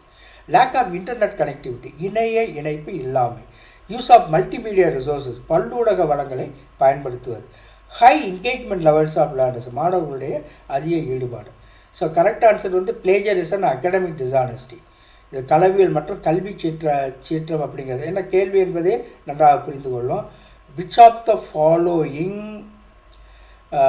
Is a major ethical issue in இ-லேர்னிங்னா இதுதான். இந்த plagiarism academic மற்றதெல்லாம் சின்ன சின்ன விஷயம். இது முக்கியமானது வந்து பிளேஜரிசம் அண்ட் அகாடமிக் டிஸானஸ்டி. இந்த நாளில் வந்து அதுதான் வந்து major issue, ethical issue. So e-learning raises concerns about plagiarism, cheating and misuse of online resources which challenge academic integrity. Ethical considerations ensure that learners engage in fair and honest learning practices. மின்னணு கற்றல் கல்வி நேர்மையை சவால் செய்யும் online வளங்களை திருடுதல், ஏமாற்றுதல் மற்றும் தவறாக பயன்படுதல் பற்றிய பிரச்சனைகளை எழுப்புகிறது. நெறிமுறை கருத்தாய்வுகள் கற்பவர்கள் நியாயமான மற்றும் நேர்மையான கற்றல் நடைமுறைகளில் ஈடுபடுவதை உறுதி செய்கின்றன. அடுத்து ரொம்ப முக்கியமான ஒரு பகுதி கடைசியில் உள்ள பார்ட் டியில் வந்து என்னென்ன விஷயங்கள் இந்த சிலபஸில் கொடுத்துருக்குன்னா, use of ICT in evaluation, administration and research, portfolios, ICT for research, online repositories and online libraries, online and offline assessment tools, online survey tools or test generators, concept and development. இதெல்லாம் வந்து use of ICT in evaluation. முக்கியமாக வந்து இந்த மதிப்பீடு செய்வதில் அல்லது அதை பற்றிய ஐசிடி எவ்வாறு மதிப்பீடு செய்வதுங்கிற ஒட்டி பல்வேறு கருத்துக்கள் இதில் வருது. அதை பற்றிய கேள்விகளை பார்ப்போம். Question 1. Which of the following statements correctly describe the role of e-portfolios in education and assessment? பின்வரும் வகையில் இவை மின்னணு போர்ட்ஃபோலியோவினுடைய கல்வி மற்றும் மதிப்பீட்டில் உள்ள சிறப்பு அம்சங்களை சரியாக விவரிக்கின்றன. e-portfolios allow learners to document their progress over time with multimedia elements. இந்த மின் போர்ட்ஃபோலியோங்கிறது கற்றலா தன் வளர்ச்சியை இந்த மீடியா மூலம் பதிவு செய்ய உதவுகிறது. இது உண்மையா? They are primarily used for summative assessment and cannot support formative assessment. இது உண்மையா? இவை தொகுப்பு சோதனைகளுக்கு சம்மேட்டிவ் அசஸ்மெண்ட்ஸ் இதுக்கு மட்டும்தான் பயன்படுத்தப்படும். முன்னேற்ற மதிப்பீடு, உருவாக்கும் மதிப்பீடு, formative அசஸ்மெண்ட்டை ஆதரிக்காது. e-portfolios promote self-reflection and peer feedback, making assessment more interactive. மின்னணு போர்ட்ஃபோலியோ சுய பரிசீலனை, செல்ஃப் ரிஃப்ளெக்ஷன், சக மாணவர்களுடைய கருத்துக்களை ஊக்குவிப்பதால் மதிப்பீடு மேலும் ஊடான தன்மை, இன்டராக்டிவ் ஆஸ்பெக்ட் இருக்கிறது. They cannot integrate with the learning management systems for data analysis. இவை கற்றல் மேலாண்மை அமைப்புகளுடன் ஒருங்கிணைக்க முடியாது. இது சரியான தகவல். போர்ட்ஃபோலியோஸ் பார்த்தீங்கன்னா ஏயும் சியும் தான். ஏயும் சியும் என்ன சொல்லுது அப்படின்னா அதை பார்க்குறோம். மற்ற ரெண்டு என்ன சொல்லுது பார்க்குறோம். நம்ம அதை தான் பார்த்தோம். ஏங்கிறது portfolios allow learners document their progress over time with multimedia elements. அது சொல்லுது. பிஏ பாருங்கள், அது தவறான ஸ்டேட்மெண்ட் சொல்கிறேன். ஏன்னு கேட்டால் they are primarily used only for summative assessment. அதுக்கு மட்டும் இல்லை, அது ஃபார்மேட்டிவ் அசஸ்மெண்ட்டுக்கு பயன்படும். ஆனால் இதில் கொடுத்துருக்கிறது ஃபார்மேட்டிவ் அசஸ்மெண்ட் பயன்படான்னு கொடுத்ததுனால statement B is incorrect. Okay, that is how you have to see. அப்புறம் e-portfolios promote self reflection, peer feedback, making assessment more interact. சுய பரிசீலனை, சகமானவர்களுடைய கருத்துக்களை ஊக்குவித்தல், மதிப்பீடு மற்றும் ஊடான தன்மையெல்லாம் இதில் இருக்குது அப்படிங்கிறது உண்மை. ஆகவே சியும் right. But they cannot integrate with learning management systems for data அனாலிசிஸ்ங்கிறது உண்மை அல்ல. அதாவது கற்றல் மேலாண்மை அமைப்போடு ஒருங்கிணைக்க முடியுது. ஒருங்கு அமைச்சா தான் அது ரியலி எஃபெக்டிவ். கற்றல் மேலாண்மை அமைப்புடன் அது ஒருங்கிணைக்கப்பட்டிருக்க வேண்டும் போர்ட்ஃபோலியோஸ். ஆகவே ஏயும் சியும் தான் ரைட்டு, பியும் டியும் தவறு. e-portfolios are digital collections of student work that showcase their learning progress over time. They support both formative and summative assessments and allow integration with the LMS for tracking and feedback. However, they are not limited to summative assessments alone. மின்னணு portfolio கற்றலாளர் முன்னேற்றத்தை கண்காணிக்க உதவும் கணினி அடிப்படையிலான சேகரிப்பு. இது முன்னேற்ற மற்றும் தொகுப்பு மதிப்பீடுகளுக்கு ஏற்றதாக செயல்படுது. ஆனால் அந்த ஸ்டேட்மெண்ட்டில் வித்தியாசமாக இருந்துச்சு. மேலும் எல்எம்எஸ்களுடைய இணைந்து விவரங்களை பகுப்பாய்வு செய்யும். அதுவும் அங்கே தப்பான ஸ்டேட்மெண்ட் கொடுத்துருந்தார். இதெல்லாம் சரியான விஷயம். அதை வச்சு தான் நம்ம சொல்கிறோம் ஏயும் சியும் ரைட்டு, பியும் டியும் தவறு. Which of the following statements about online repositories and online libraries is correct? பின்வரும் வாக்கியங்களில் மின்னணு தகவல் சேகரிப்பு மற்றும் இணைய நூலகங்கள் பற்றிய சரியான கூற்றுக்கள் என்ன? இந்த நாளில் எது வந்து சரியான கூற்று, எது சரியான கூற்று அல்ல அப்படின்னு நம்ம சொல்லணும். Online repositories provide access to research papers, thesis and open access journals. இணைய தகவல் சேகரிப்புகள், ஆராய்ச்சி கட்டுரைகள், மகா ஆய்வுகள் மற்றும் திறந்த இதழ்களுக்கு அணுகலை வழங்குகின்றன. அது உண்மை. ஆன்லைன் ரெபாசிட்டரிஸ் வந்து இதை செய்யுது. இணைய தகவல் சேகரிப்புகள், ஆராய்ச்சி கட்டுரைகள், மகா ஆய்வுகள்னா தீசிஸ், மகா ஆய்வுகளில் ரிசர்ச் தீசிஸ் ஆராய்ச்சி கட்டுரைகள் ஓப்பன் ஆக்சஸ் ஜேர்னல்ஸ் இதுக்கெல்லாம் அணுகலை வழங்குகிறேன். Unlike traditional libraries online repositories do not allow free access. ரொம்ப தப்பான ஒரு காரியம். ஆக்சுவலி ஆன்லைன் ரெபாசிட்டரிஸ்னால அது ஃப்ரீ ஆக்சஸ் தான். டூ நாட் அலோவ் ஃப்ரீ ஆக்சஸ்ன்னு எப்படி சொல்கிறது? அது இல்லை. முக்கியமாக பாரம்பரிய நூலகங்களைப் போல இணைய சேகரிப்பில் எந்த ஒரு ஆராய்ச்சி ஆவணங்களுக்கு இலவச அணுகலை வழங்காது என்று எத்தனையோ இலவச ஆவணங்கள் இருக்கின்றன. Digital libraries use meta data and indexing to facilitate efficient information retrieval. மின்னணு நூலகங்கள் மெட்டா டேட்டாவுக்கு மேலே டேட்டா மற்றும் குறியீடுகளை இண்டெக்ஸிங்கை பயன்படுத்தி தகவல்களை எளிதாக தேட உதவினா அது உண்மை. Online repositories are limited to academic research and cannot be used for public information storage.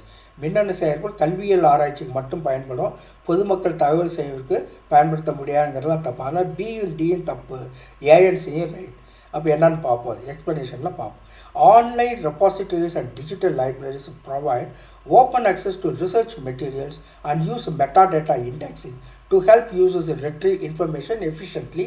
Some repositories restrict access, but many offer free resources. சில மட்டும்தான் access வந்து ரெஸ்ட்ரிக்ட் பண்ணது, பெரும்பாலான ரிசோர்ஸஸ் வந்து ஃப்ரீயாக கிடைக்கும்.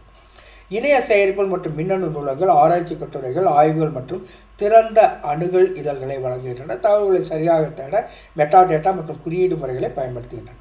Which of the following features correctly describe online and offline assessment tools? பின்வரும் இணைய மற்றும் ஆஃப்லைன் மதிப்பீட்டு கருவிகள் குறித்த சிறப்பு அம்சங்களை தேர்வு செய்யும் சொல்கிறாங்க. Which of the following features correctly describe online offline assessment tools? Online survey tools like Google Forms, Survey Monkeys allow real-time data collection and analysis. இது வந்து ஆன்லைன் சர்வே டூல், இந்த கூகுள் ஃபார்ம்லாம் இருக்குது, சர்வே மங்கிலாம் இருக்குது. இப்போ இந்த இது டீச்சர் அது ஆசிரியர்களை எவாலுவேட் பண்ணணும்னா அந்த கூகுள் ஃபார்முக்குள்ளே போனோம்னா கிடைக்கும். நம்ம அதில் உள்ள இதை நம்ம எடிட் பண்ணிக்கலாம். அதை எடிட் பண்ணி அதை வந்து ஸ்டூடெண்ட்ஸ்க்கு வந்து ஆன்லைனில் அனுப்பி அவங்களுடைய பதிலை வந்து நம்ம பெறலாம். அது அந்த டீச்சர் எவாலுவேஷன்ஸ்லாம் இப்போ பண்ணுறாங்க கல்லூரியில், இந்த கூகுள் ஃபார்மை பயன்படுத்துகிறாங்க. இது online survey tools like Google Forms, SurveyMonkey. அதெல்லாம் சர்வே மங்கியெல்லாம் வந்து இப்போ சர்வே எடுக்கிறதுக்கு நம்ம வந்து எவ்வளோ டேட்டாலாம் கலெக்ட் பண்ணுறோம், அதுக்கு பயன்படக்கூடிய ஒரு விஷயம் SurveyMonkey. Allow real time data collection and analysis. Google Forms, SurveyMonkey போன்ற இணைய கருத்து கணிப்பு கருவிகள் உடனடி தரவுகள் சேகரிப்பு மற்றும் பகுப்பாய்வு செய்ய உதவின. Offline assessment tools do not require internet access and are useful in remote learning environments. ரொம்ப offline assessment do not require internet access சொல்ல முடியாது. ஆஃப்லைன் மதிப்பீட்டு கருவி இணைய இணைப்பை தேவையில்லாமல் செயல்பட மேலும் தொலைதூர கல்விக்கு பயனுள்ளதாக இருக்குது, உண்மையாக என்று பார்க்க வேண்டும். Online test generators cannot support adaptive testing based on learners performance. இணைய தேர்வு உருவாக்கியில் கற்பவர்களுடைய செயல்திறனை அடிப்படையாக கொண்டு தற்போதைய தேர்வை மாற்ற முடியாது, இது உண்மையா? Both online and offline tools can be integrated with the learning management system for student progress tracking. இணைய மற்றும் ஆஃப்லைன் கருவி இரண்டும் எல்எம்எஸ் லேர்னிங் மேனேஜ்மெண்ட் சிஸ்டத்துடன் ஒருங்கிணைக்கப்பட்டு மாணவர்களுடைய முன்னேற்றத்தை கண்காணிக்குவது ரைட்டு தான். அப்போ எது ரைட்டு எது தப்புன்னு பார்த்தீங்கன்னா கரெக்ட் ஆன்சர் வந்து ஏபிடி. இந்த பி வந்து எனக்கு சந்தேகமாக இருந்துச்சு, ஆனால் பியும் ரைட்டு தான். பிங்கிறது என்னது அப்படின்னா ஆஃப்லைன் மதிப்பீட்டு கருவிகள் இணை இணைப்பை தேவையில்லாமல், அது தேவையில்லை. ஆஃப்லைன் மதிப்பீட்டு கருவிகளுக்கு இணை இணைப்பு தேவையில்லை. தொலைதூர கல்விக்கு இது பயனுள்ளதாக, இது ரைட்டு தான். ஆஃப்லைன் அப்படின்னாலே இணையதளம் இல்லை தானே, அது சரியாக தானே கொடுத்துருக்கு, அதில் சந்தேகப்பட தேவையில்லை. அப்போ ஏபிடி என்பது சரியான பதில். Okay, AB and D. C என்பது இல்லை. Online tools support real-time assessment and adaptive learning, while offline tools are beneficial in areas with limited internet access. Both types can be linked to LMS for performance tracking. இணைய மதிப்பீட்டு கருவிகள் உடனடி தரவுகளை சேகரிக்க உதவுகின்றன, ஆனால் ஆஃப்லைன் கருவிகள் இணையத்தினை சாராது செயல்படுகின்றன. இரண்டும் LMS உடன் இணைக்க முடியுங்கிறது சரியான பதில். அடுத்த கேள்வி, which of the following ICT tools play a significant role in educational research? பின்வரும் தகவல் தொழில்நுட்ப கருவிகள் கல்வி ஆராய்ச்சியில் மிக முக்கிய பங்கு வகிக்கின்றன. எதுன்னு கேட்குறாங்க. Reference management software like Zotero and Mendeley help in organising citations and bibliographies. இப்போ இந்த மேற்கோள் மேலாண்மைக்கே நிறையா ரிசோர்ஸ் எல்லாம் வந்துருச்சு அப்படிங்கிறத இது காமிக்குது. ஏன்னா ஒரு 10 வருஷத்துக்கு முன்னாலாம் இப்படி இல்லை. நாங்கள் ரிசர்ச் பண்ணும்போதெல்லாம் இதெல்லாம் நினச்சே பார்க்க முடியாது, இதெல்லாம் இல்லை. வேறு சிலது இருந்துச்சு, புதுசாக வந்துக்கிட்டு இருந்துச்சு. ஒரு 2010 இந்த மாதிரியான விஷயம். இன்றைக்கி வந்து புதிய விஷயங்கள் வருகின்றன. Reference management software like Zotero and Mendeley help in organising citations and bibliographies. Zotero and Mendeley போன்ற மேற்கோள் மேலாண்மை மென்பொருள்கள் மேற்கோள் மற்றும் நூலக பட்டியல்களை ஒழுங்கமைக்க உதவுகின்றன. Statistical analysis software such as SPSS and R are used for data interpretation in research. அது உண்மைதான். SPSS social package for social studies, statistical package for social studies. R போன்ற புள்ளி விவர பகுப்பாய்வு மென்பொருள்கள் ஆராய்ச்சி தரவு விளக்கத்துக்கு பயன்படுது. No doubt about it. Plagiarism detection tools like Turnitin are used for checking research authenticity. Plagiarism detection tools இது அது ஒரு பேர். இது மாதிரி எத்தனை டூல்ஸ் இருக்குன்னு தெரியல. Maybe we have to get it. ஏன்னா இப்போ இதெல்லாம் ரொம்ப கேட்குறாங்க. நீங்கள் வேணால் என்ன செய்யலாம்னா, மேபி நீங்கள் ஒரு அசைன்மெண்ட் மாதிரி பண்ணலாம். படக்கு நீங்கள் எடுத்து what are the plagiarism detection tools at present in the modern at present what are the present plagiarism detection tools அப்படின்னு போட்டிங்கன்னா இந்த மாதிரிலாம் வரும். அது தெரிஞ்சுக்கிறது நல்லது. ஏன்னா இதெல்லாம் கேட்குறாங்க. அதாவது கஷ்டப்படுத்தணும்ட்டே கேள்விகள் வந்துச்சுன்னா இப்படிலாம் கேட்கலாம். அது ஒன்றும் கஷ்டம் இல்லை. உடனே வந்து இன்டர்நெட்டுக்குள்ளே போய் சில விஷயங்கள் எக்ஸ்ட்ரா நம்ம தெரிஞ்சுக்கிறது ரொம்ப முக்கியம். நீங்கள் அப்படிப்பட்ட கேள்விகள் தான் வருது. இந்த plagiarism detection tool லைக் டூர்னிட்டுன்னு நான் ஒன்று தான் போட்டிருக்கேன்.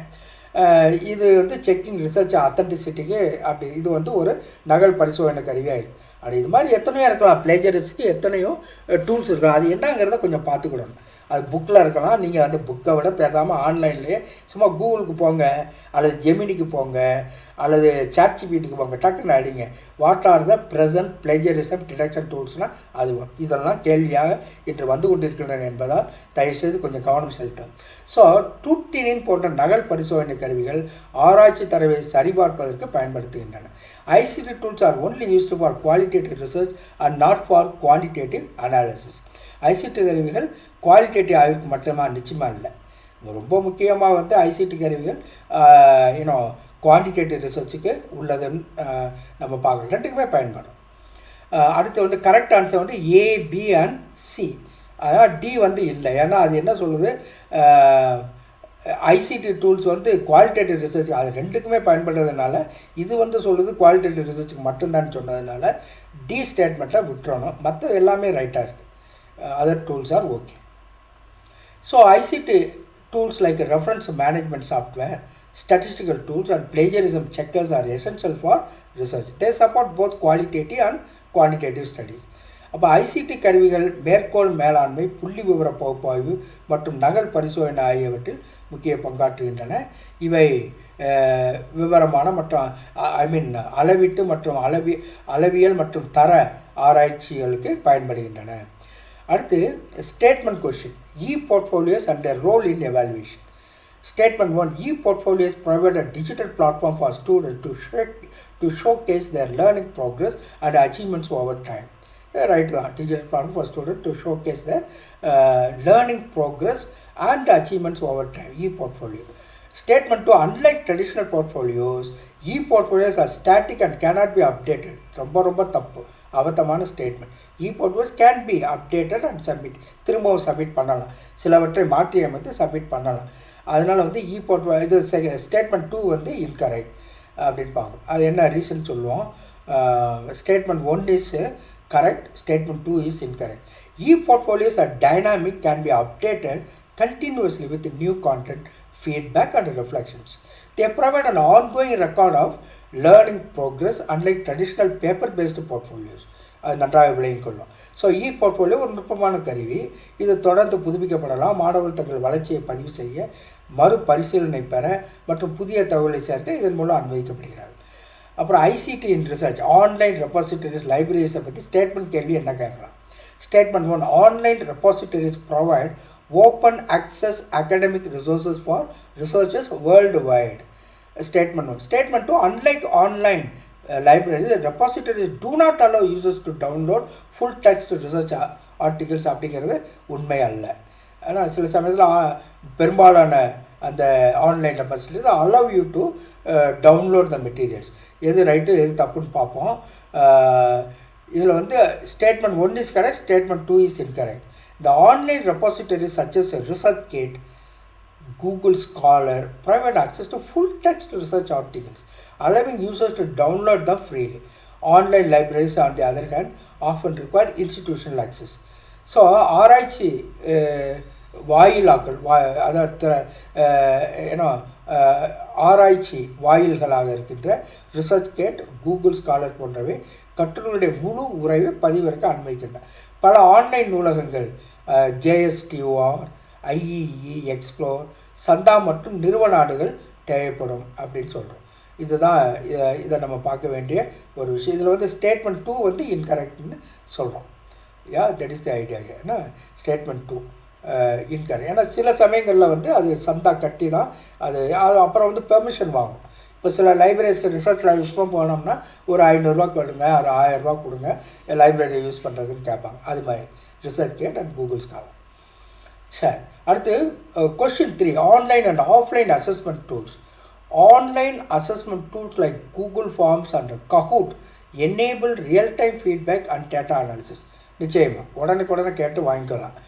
Offline assessment tools do not support digital evaluation methods. இது உண்மையா அப்படின்னு கேட்டால் statement 1 is correct, statement 2 is incorrect. Offline assessment tools such as exam view, hot potatoes இதெல்லாம் வந்து offline assessment tools. Exam view இது மாதிரி நிறைய இருக்கும். அதனால தான் I am asking you to type out in Google bar what are the present offline assessment tools. அது கொடுத்துருப்பாங்க. எக்ஸாமியும் அப்போ நான் கொடுத்துருக்கிறது 2 இருக்குது, எக்ஸாமியும் ஹாட் பொட்டேட்டோ. அது இன்னும் நிறையா வரும். அதை நம்ம தெரிஞ்சுக்கிறது ரொம்ப நல்லது. ஏன்னா இப்போ இருக்க கேள்விகளில் இதெல்லாம் வருது. So offline assessment tools such as exam view and hot potatoes also support digital evaluation by generating question banks and printable answer sheets. They enable structured digital assessment even without an internet connection.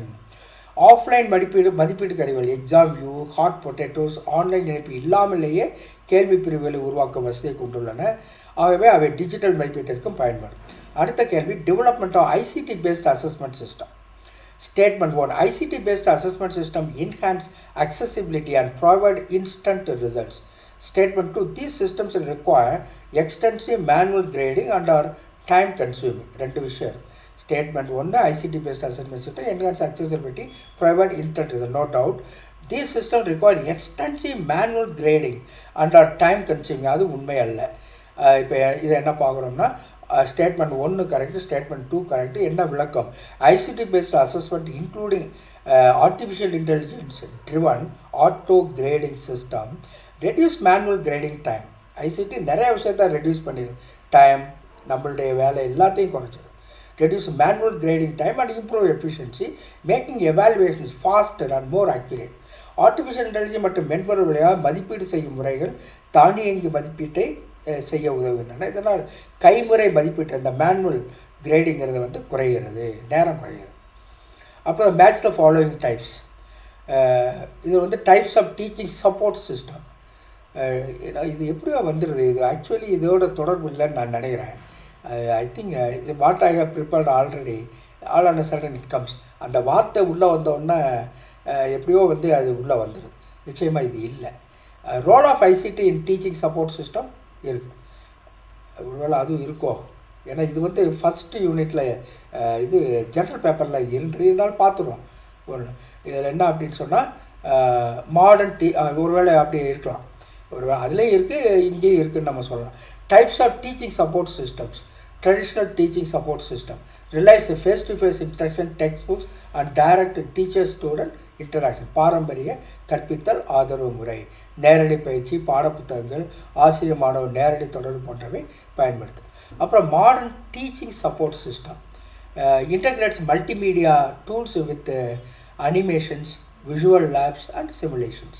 நவீன கற்பித்தல் ஆதரவு முறை, animation, மெய்நிகர் ஆய்வகங்கள், தொகுப்புகள் போன்றவை இணைக்கிறது. அடுத்து ICT based teaching support system utilizes digital platforms, e-learning tools and artificial intelligence driven assessment methods. அது வந்து ICT based teaching support system. Digital தளங்கள், மின்கல்வி கருவிகள், செயற்கை நுண்ணறிவுகள். அடுத்து blended learning approach combines online and offline teaching techniques to enhance enhanced management. கலப்பு கற்றல் அணுகுமுறை blended learning. Online மற்றும் ஆஃப்லைன் கற்பித்தல் முறையில் இணைத்து பயனாளர்களுடைய ஈடுபாட்டை அதிகரிப்பது. இது ரைட் அப்படின்னா A1, B2, C3, D4. So இதுக்கான விளக்கம் நம்ம சொல்லலாம். Traditional teaching support system relies on face-to-face interaction, text books and teacher-let instruction. Modern teaching support system incorporates interactive tools like animations and virtual labs. ICT-based teaching support system integrates digital and artificial intelligence-based platforms for learning. Blended learning approach combines both online and offline methods for improved learning experience. So பாரம்பரிய கற்பித்தல் ஆதரவு நேரடி பாடங்களையும் நூல்களையும் ஆசிரியர் நேரடி வழிகாட்டில் பயன்படுத்துகிறது. நவீன கற்பித்தல் ஆதரவு முறை அனிமேஷன், மெய்நிகர் ஆய்வகங்கள், சிமுலேஷன்களை, பாவனை நடிப்புகளை உள்ளடக்கியது.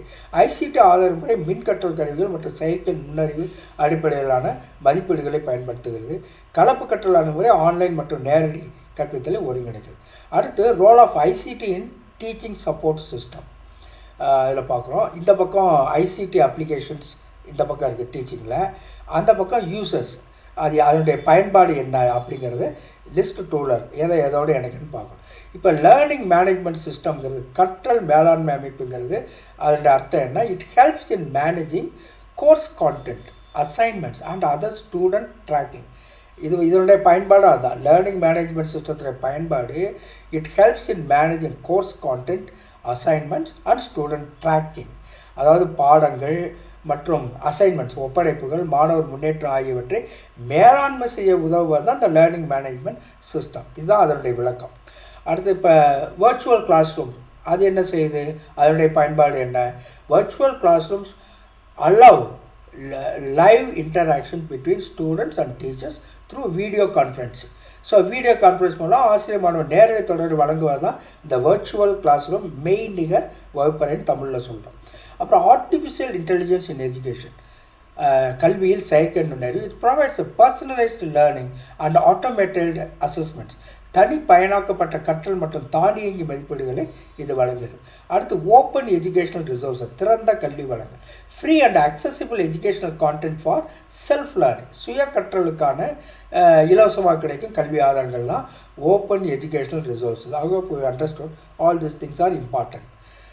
LMS, learning management system, help teachers and students organize and track coursework. Virtual classroom provide real-time interactive teaching via video conferencing. Artificial intelligence in education personalizes learning experiences. Open educational resources offer free educational materials for learners. LMS மாணவருடைய பாடங்களை மற்றும் ஒப்படைப்புகளை மேலாண்மை செய்ய உதவுகிறது. மெய்நிகர் வகுப்பறைகள் video மூலம் நேரடி வகுப்புகளை ஏற்படுத்துகிறது. செயற்கை நுண்ணறிவு பர்சனலைஸ்டு கற்றல், பர்சனலைஸ்டு லேர்னிங்னு சொல்லக்கூடிய தனி பயனாக்கப்பட்ட கற்றலுக்காக பயன்படுத்தப்படுகிறது. OER இலவச கல்வி வளங்களை வழங்குகிறது. இதுதான் அதனுடைய விளக்கம். அடுத்து modern teaching strategies and their benefits. ரெண்டு விஷயம், modern teaching strategies and benefits. இதெல்லாம் முக்கியமானது. இதில் அடிக்கடி கேட்கக்கூடிய பகுதியில் தான் இப்போ நம்ம பேசிக்கிட்டு இருக்கோம். இதெல்லாம் கேட்கலாம். ஏன்னா இதை பொதுவாக நம்ம விட்டுருவோம். அதெல்லாம் ரொம்ப கஷ்டமாக இருக்குன்னு சில சமயங்களில் விட்டுவிட வாய்ப்பு. அதனால் வேணுக்கண்டே அதை கேட்கக்கூடிய வாய்ப்பு இருக்குது. இது பூரா பாயிட்டிங்கன்னா நிச்சயமாக உங்களால் சரியாக தேர்வை எழுத முடியும் என்று நான் உறுதியாக நம்புகிறேன். மாடர்ன் டீச்சிங் ஸ்ட்ராட்டஜிஸ் அதனுடைய பெனிஃபிட். ஃப்ளிப்டு கிளாஸ் ரூம், அதாவது it encourages self paced learning through pre recorded lectures. ரொம்ப முக்கியமான விஷயம். அதாவது புரட்டி போட்ட வகுப்பு, ஃப்ளிப்டு கிளாஸ் ரூம் அப்படிங்கிறது முன்பதிவு செய்யப்பட்ட வகுப்புகளின் மூலம் தனித்துவமான கற்றலுக்கான வாய்ப்பை. உதாரணமாக இப்போ ப்ரீ ரெக்கார்டட் லெக்சர்ஸ் ஆசிரியர் கொடுக்குறாரு, அது கிளாஸில் நடத்துகிறாரு. கொஞ்சம் போல் இன்ட்ரோடக்ஷன்லாம் கொடுத்துட்டு இந்த ப்ரீ ரெக்கார்டட் லெக்சர்ஸை வீட்டில் போய் பார்த்துட்டு நாளைக்கு எனக்கு கேள்வியெல்லாம் கேளு, எவ்வளோ புரிஞ்சுன்னு சொல்லு அப்படின்னு சொல்கிறான்னு வைங்க. அது ஃப்ளிப்டு கிளாஸ். அப்போ அவங்க என்ன பண்ணுவாங்க, ஸ்டூடெண்ட்ஸ் வீட்டில் அந்த ப்ரீ ரெக்கார்டு லெக்சர்ஸை பார்த்து அதை புரிஞ்சுக்கிட்டு அதில் புரியாத விஷயங்களை குறிப்பெடுத்து வச்சுக்கிட்டு இங்கே டிஸ்கஷன் நடக்கும் கிளாஸ் ரூமில். இதைத்தான் ஃப்ளிப்டு கிளாஸ் ரூம் சொல்கிறது. முன்பதிவு செய்யப்பட்ட வகுப்புகளும் தனித்துவமான கற்றலுக்கான வாய்ப்பை வழங்குகிறது. புரட்டி போட்ட வகுப்பறை. அப்புறம் gamification in education, increase student engagement through interactive games. அதாவது கல்வியில் விளையாட்டு மயமாக்கல், அதாவது விளையாட்டுத்தனமாக, அதாவது விளையாட்டின் வழியாக மாணவர்களுக்கு ஈடுபாட்டை கொடுத்தல். மாணவர்களுடைய ஈடுபாட்டை விளையாட்டுகளின் மூலம் அதிகரித்தல் gamification in education. Adaptive learning technology, மாற்றும் கற்றல் தொழில்நுட்பம். Adaptive It customizes content based on learner strength and weaknesses. தனிப்பட்ட கற்றல் தேவையை அடிப்படையாக கொண்டு பாடத்தகவலை வழங்குவது தான் அடாப்டிவ் லேர்னிங் டெக்னாலஜிங்கிறது. Then collaborative learning promotes peer interaction and group based activities. குழு செயல்பாடுகள் மற்றும் மாணவர்களிடையே ஒத்துழைப்பு கற்றலை ஊக்குவிக்கிறது. ஆகவே A1, B2, C3, D4 as usual. இதுக்கு என்ன விளக்கம் சொல்லுவோம்? Flipped class room allows students to learn at their own pace using pre-recorded lessons. Flipped classroom. Gamification increases engagement through interactive elements. Adaptive learning technology personalizes content based on student performance. Collaborative learning encourages teamwork and discussion. புரட்டி போட்ட வகுப்பறை இந்த flipped class மாணவர்கள் தனிப்பட்ட வேகத்தில் கற்றுக்கொள்ள உதவுகிறது. விளையாட்டு மயமாக்கல் மாணவர்களுடைய ஈடுபாட்டை அதிகரிக்கிறது. மாற்றும் கற்றல் தொழில்நுட்பம் மாணவர்களுடைய திறன்களை அடிப்படையாக கொண்டு தகவல் வழங்குகிறது. கூட்டுறவு கற்றல் குழு செயல்பாடுகள் மூலம் ஊக்குவிக்கப்படுகிறது. இப்போ கடைசியாக ஒரு 5 ஸ்ட்ரைட் கொஷின்ஸ், ஆனால் கிரிட்டிக்கல் கொஷின். அது என்னன்னு பார்ப்போம். Role of e-portfolios in evaluation. Which of the following is the primary advantage of using e-portfolios in student evaluation? மாணவர்கள் மதிப்பீட்டில் மின்னணு போர்ட்ஃபோலியோக்கள் பயன்படுத்தணும் முக்கியமான நன்மை எது? இந்த நாளில் ஏதாவது ஒன்று தான் ரைட்டாக இருக்கும். இந்த இதில் it provides real-time feedback, encourages rote learning, limits creativity and self-reflection, reduces digital risk. மற்ற 3 இல்லை. it provides real-time feedback, அதுதான் முக்கியமானது. உண்மையான நேரத்தில் பின்னூட்டத்தை வழங்குவது தான் இந்த e-portfolio. provides a real-time feedback. E-portfolios allow students to collect, reflect and showcase their work over time, enabling continuous assessment. Teachers can provide real-time feedback, promoting self-directed learning and critical thinking. மின்னணு போர்ட்ஃபோலியோக்கள் மாணவர்கள் தங்களது கல்வி செயல்பாடுகளை திரட்டுவதற்கு, சிந்தனை செய்வதற்கு, மேலும் தொடர்ந்து மதிப்பீடு செய்ய உதவுகின்றன. ஆசிரியர்கள் உடனடி பின்னூட்டம் வழங்கலாம். இது மாணவருடைய சுய கல்வியை மேம்படுத்த உதவுகிறது. அப்புறம் use of ICT in research, அதை பற்றி என்ன ஸ்ட்ரைட் கேள்வி கேட்கலாம், கிரிட்டிக்கல் கொஸ்டின் கேட்கலாம். Which of the following best describes the role of online repositories in educational research? கல்வி ஆராய்ச்சியில் ஆன்லைன் களஞ்சியங்களுடைய பங்கு எதை குறிக்கிறது? Storing and sharing research materials, blocking access to academic articles, கல்வி கட்டுரைகளுக்கான அணுகலை தடுக்கிறது. லிமிட்டிங் ரிசர்ச் கொலாபரேஷன், ஆராய்ச்சி கூட்டு படிப்பை கூட்டு கற்றலை கட்டுப்படுத்துகிறது. ப்ரோமோட்டிங் ஒன்லி பெய்டு ரிசோர்ஸஸ், செலுத்தக்கூடிய மூலங்கள், பணம் செலுத்தக்கூடிய மூலங்களை மட்டுமே ஆகுது. மற்ற 3 ரைட், ஏ மட்டும்தான் ரைட். அதாவது இந்த ரெபாசிட்டரி அப்படிங்கிறது என்ன அப்படின்னா online repository. Storing and sharing research materials, ஆராய்ச்சி பொருட்களை சேமித்து பயிர்வது தான் இதனுடைய நோக்கம். So online repository such as Google Scholar, ResearchGate provide free or paid access to research articles, books or thesis. They support knowledge dissemination, collaboration among researchers.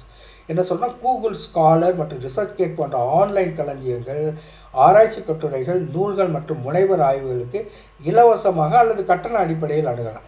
இது அறிவு பரவலுக்கும் ஆராய்ச்சியாளருக்கு ஒத்துழைப்பை ஏற்படுத்தும் உதவுகிறது. ரொம்ப முக்கியமான விஷயம். அடுத்து 3வது கேள்வி, online versus offline learning. Which of the following is a key difference between online and offline assessment? We are talking about assessment. Online and offline assessment tools. Online மற்றும் ஆஃப்லைன் மதிப்பீட்டு கருவிகளுக்கு இடையிலான முக்கிய வேறுபாடு என்ன? Online tools provide immediate results while offline tools require manual evaluation. No doubt about it. Online கருவிகள் உடனடி முடிவுகளை வழங்கணும். ஆனால் ஆஃப்லைன் கருவிகள் கையேடு மதிப்பீட்டு, ஆசிரியர் எப்போ திருத்தி தர்றாரோ கரெக்ட் பண்ணி தர்றாரோ அப்போ தான் அது நடக்கும். அது டைம் எடுக்கும். ஸோ ஆன்லைனில் உடனுக்குடன் முடிவுகளை வழங்கும். ரொம்ப முக்கியமான ஒரு விஷயம் இது. அடுத்து 2வது ஸ்டேட்மெண்ட் என்ன பார்க்குறோம்? ஆன்லைன் டூல்ஸ் ரெஸ்ட்ரிக்ட் அக்சசிபிலிட்டி மோர் தென் ஆஃப்லைன் டூல்ஸ். இதுவும் தப்பு. ஆன்லைன் கருவிகள் அணுகலை அதிகமாக கட்டுப்படுத்துகின்றன. Offline tools enable automated grading. Offline கருவிகள் தானியங்கி மதிப்பீட்டை செயல்படுத்தும். அதுவும் தவறு. ஆஃப்லைன் டூல்ஸாக பயன்படுத்தும் ஆட்டோமேட்டட் கிரேடிங். ஆட்டோமேட்டிக் கிரேடிங் வந்து ஆன்லைன் டூல்ஸ் தான் பயன்படுத்தும். ஆனால் இங்கே ஆஃப்லைன் கொடுத்ததுனால அது தப்பு. அப்போ வந்து எது ரைட்டான ஆன்சர்? ஒன்று தான் அதில் right. Online tools provide immediate results while offline tools require manual evaluation. Online கருவிகள் உடனடி முடிவுகளை வழங்கும். ஆனால் ஆஃப்லைன் கருவிகள் கையேடு மதிப்பீட்டை அதாவது கையில் எழுதி கொடுக்குற அந்த மதிப்பீட்டை பயன்படுத்துகிறது. அடுத்து online tools like Google Forms, Kahoot, அதுவும் ஒரு ஆன்லைன் டூல் தான். Kahoot provide instant feedback, whereas Offline tools like paper-based exams require manual checking and grading, making the process slower. The Google Forms and Kahoot அப்படி போன்ற online feedback கருவிகள் உடனடி பின்னூட்டங்களை வழங்கும். ஆனால் காகித அடிப்படையிலான தேர்வுகள் கையேடு மதிப்பீட்டை தேவைப்படுத்துகின்றன. இதனால் செயல்முறை ரொம்ப ஸ்லோவாக இருக்கும், தாமதமாக நடக்கும்.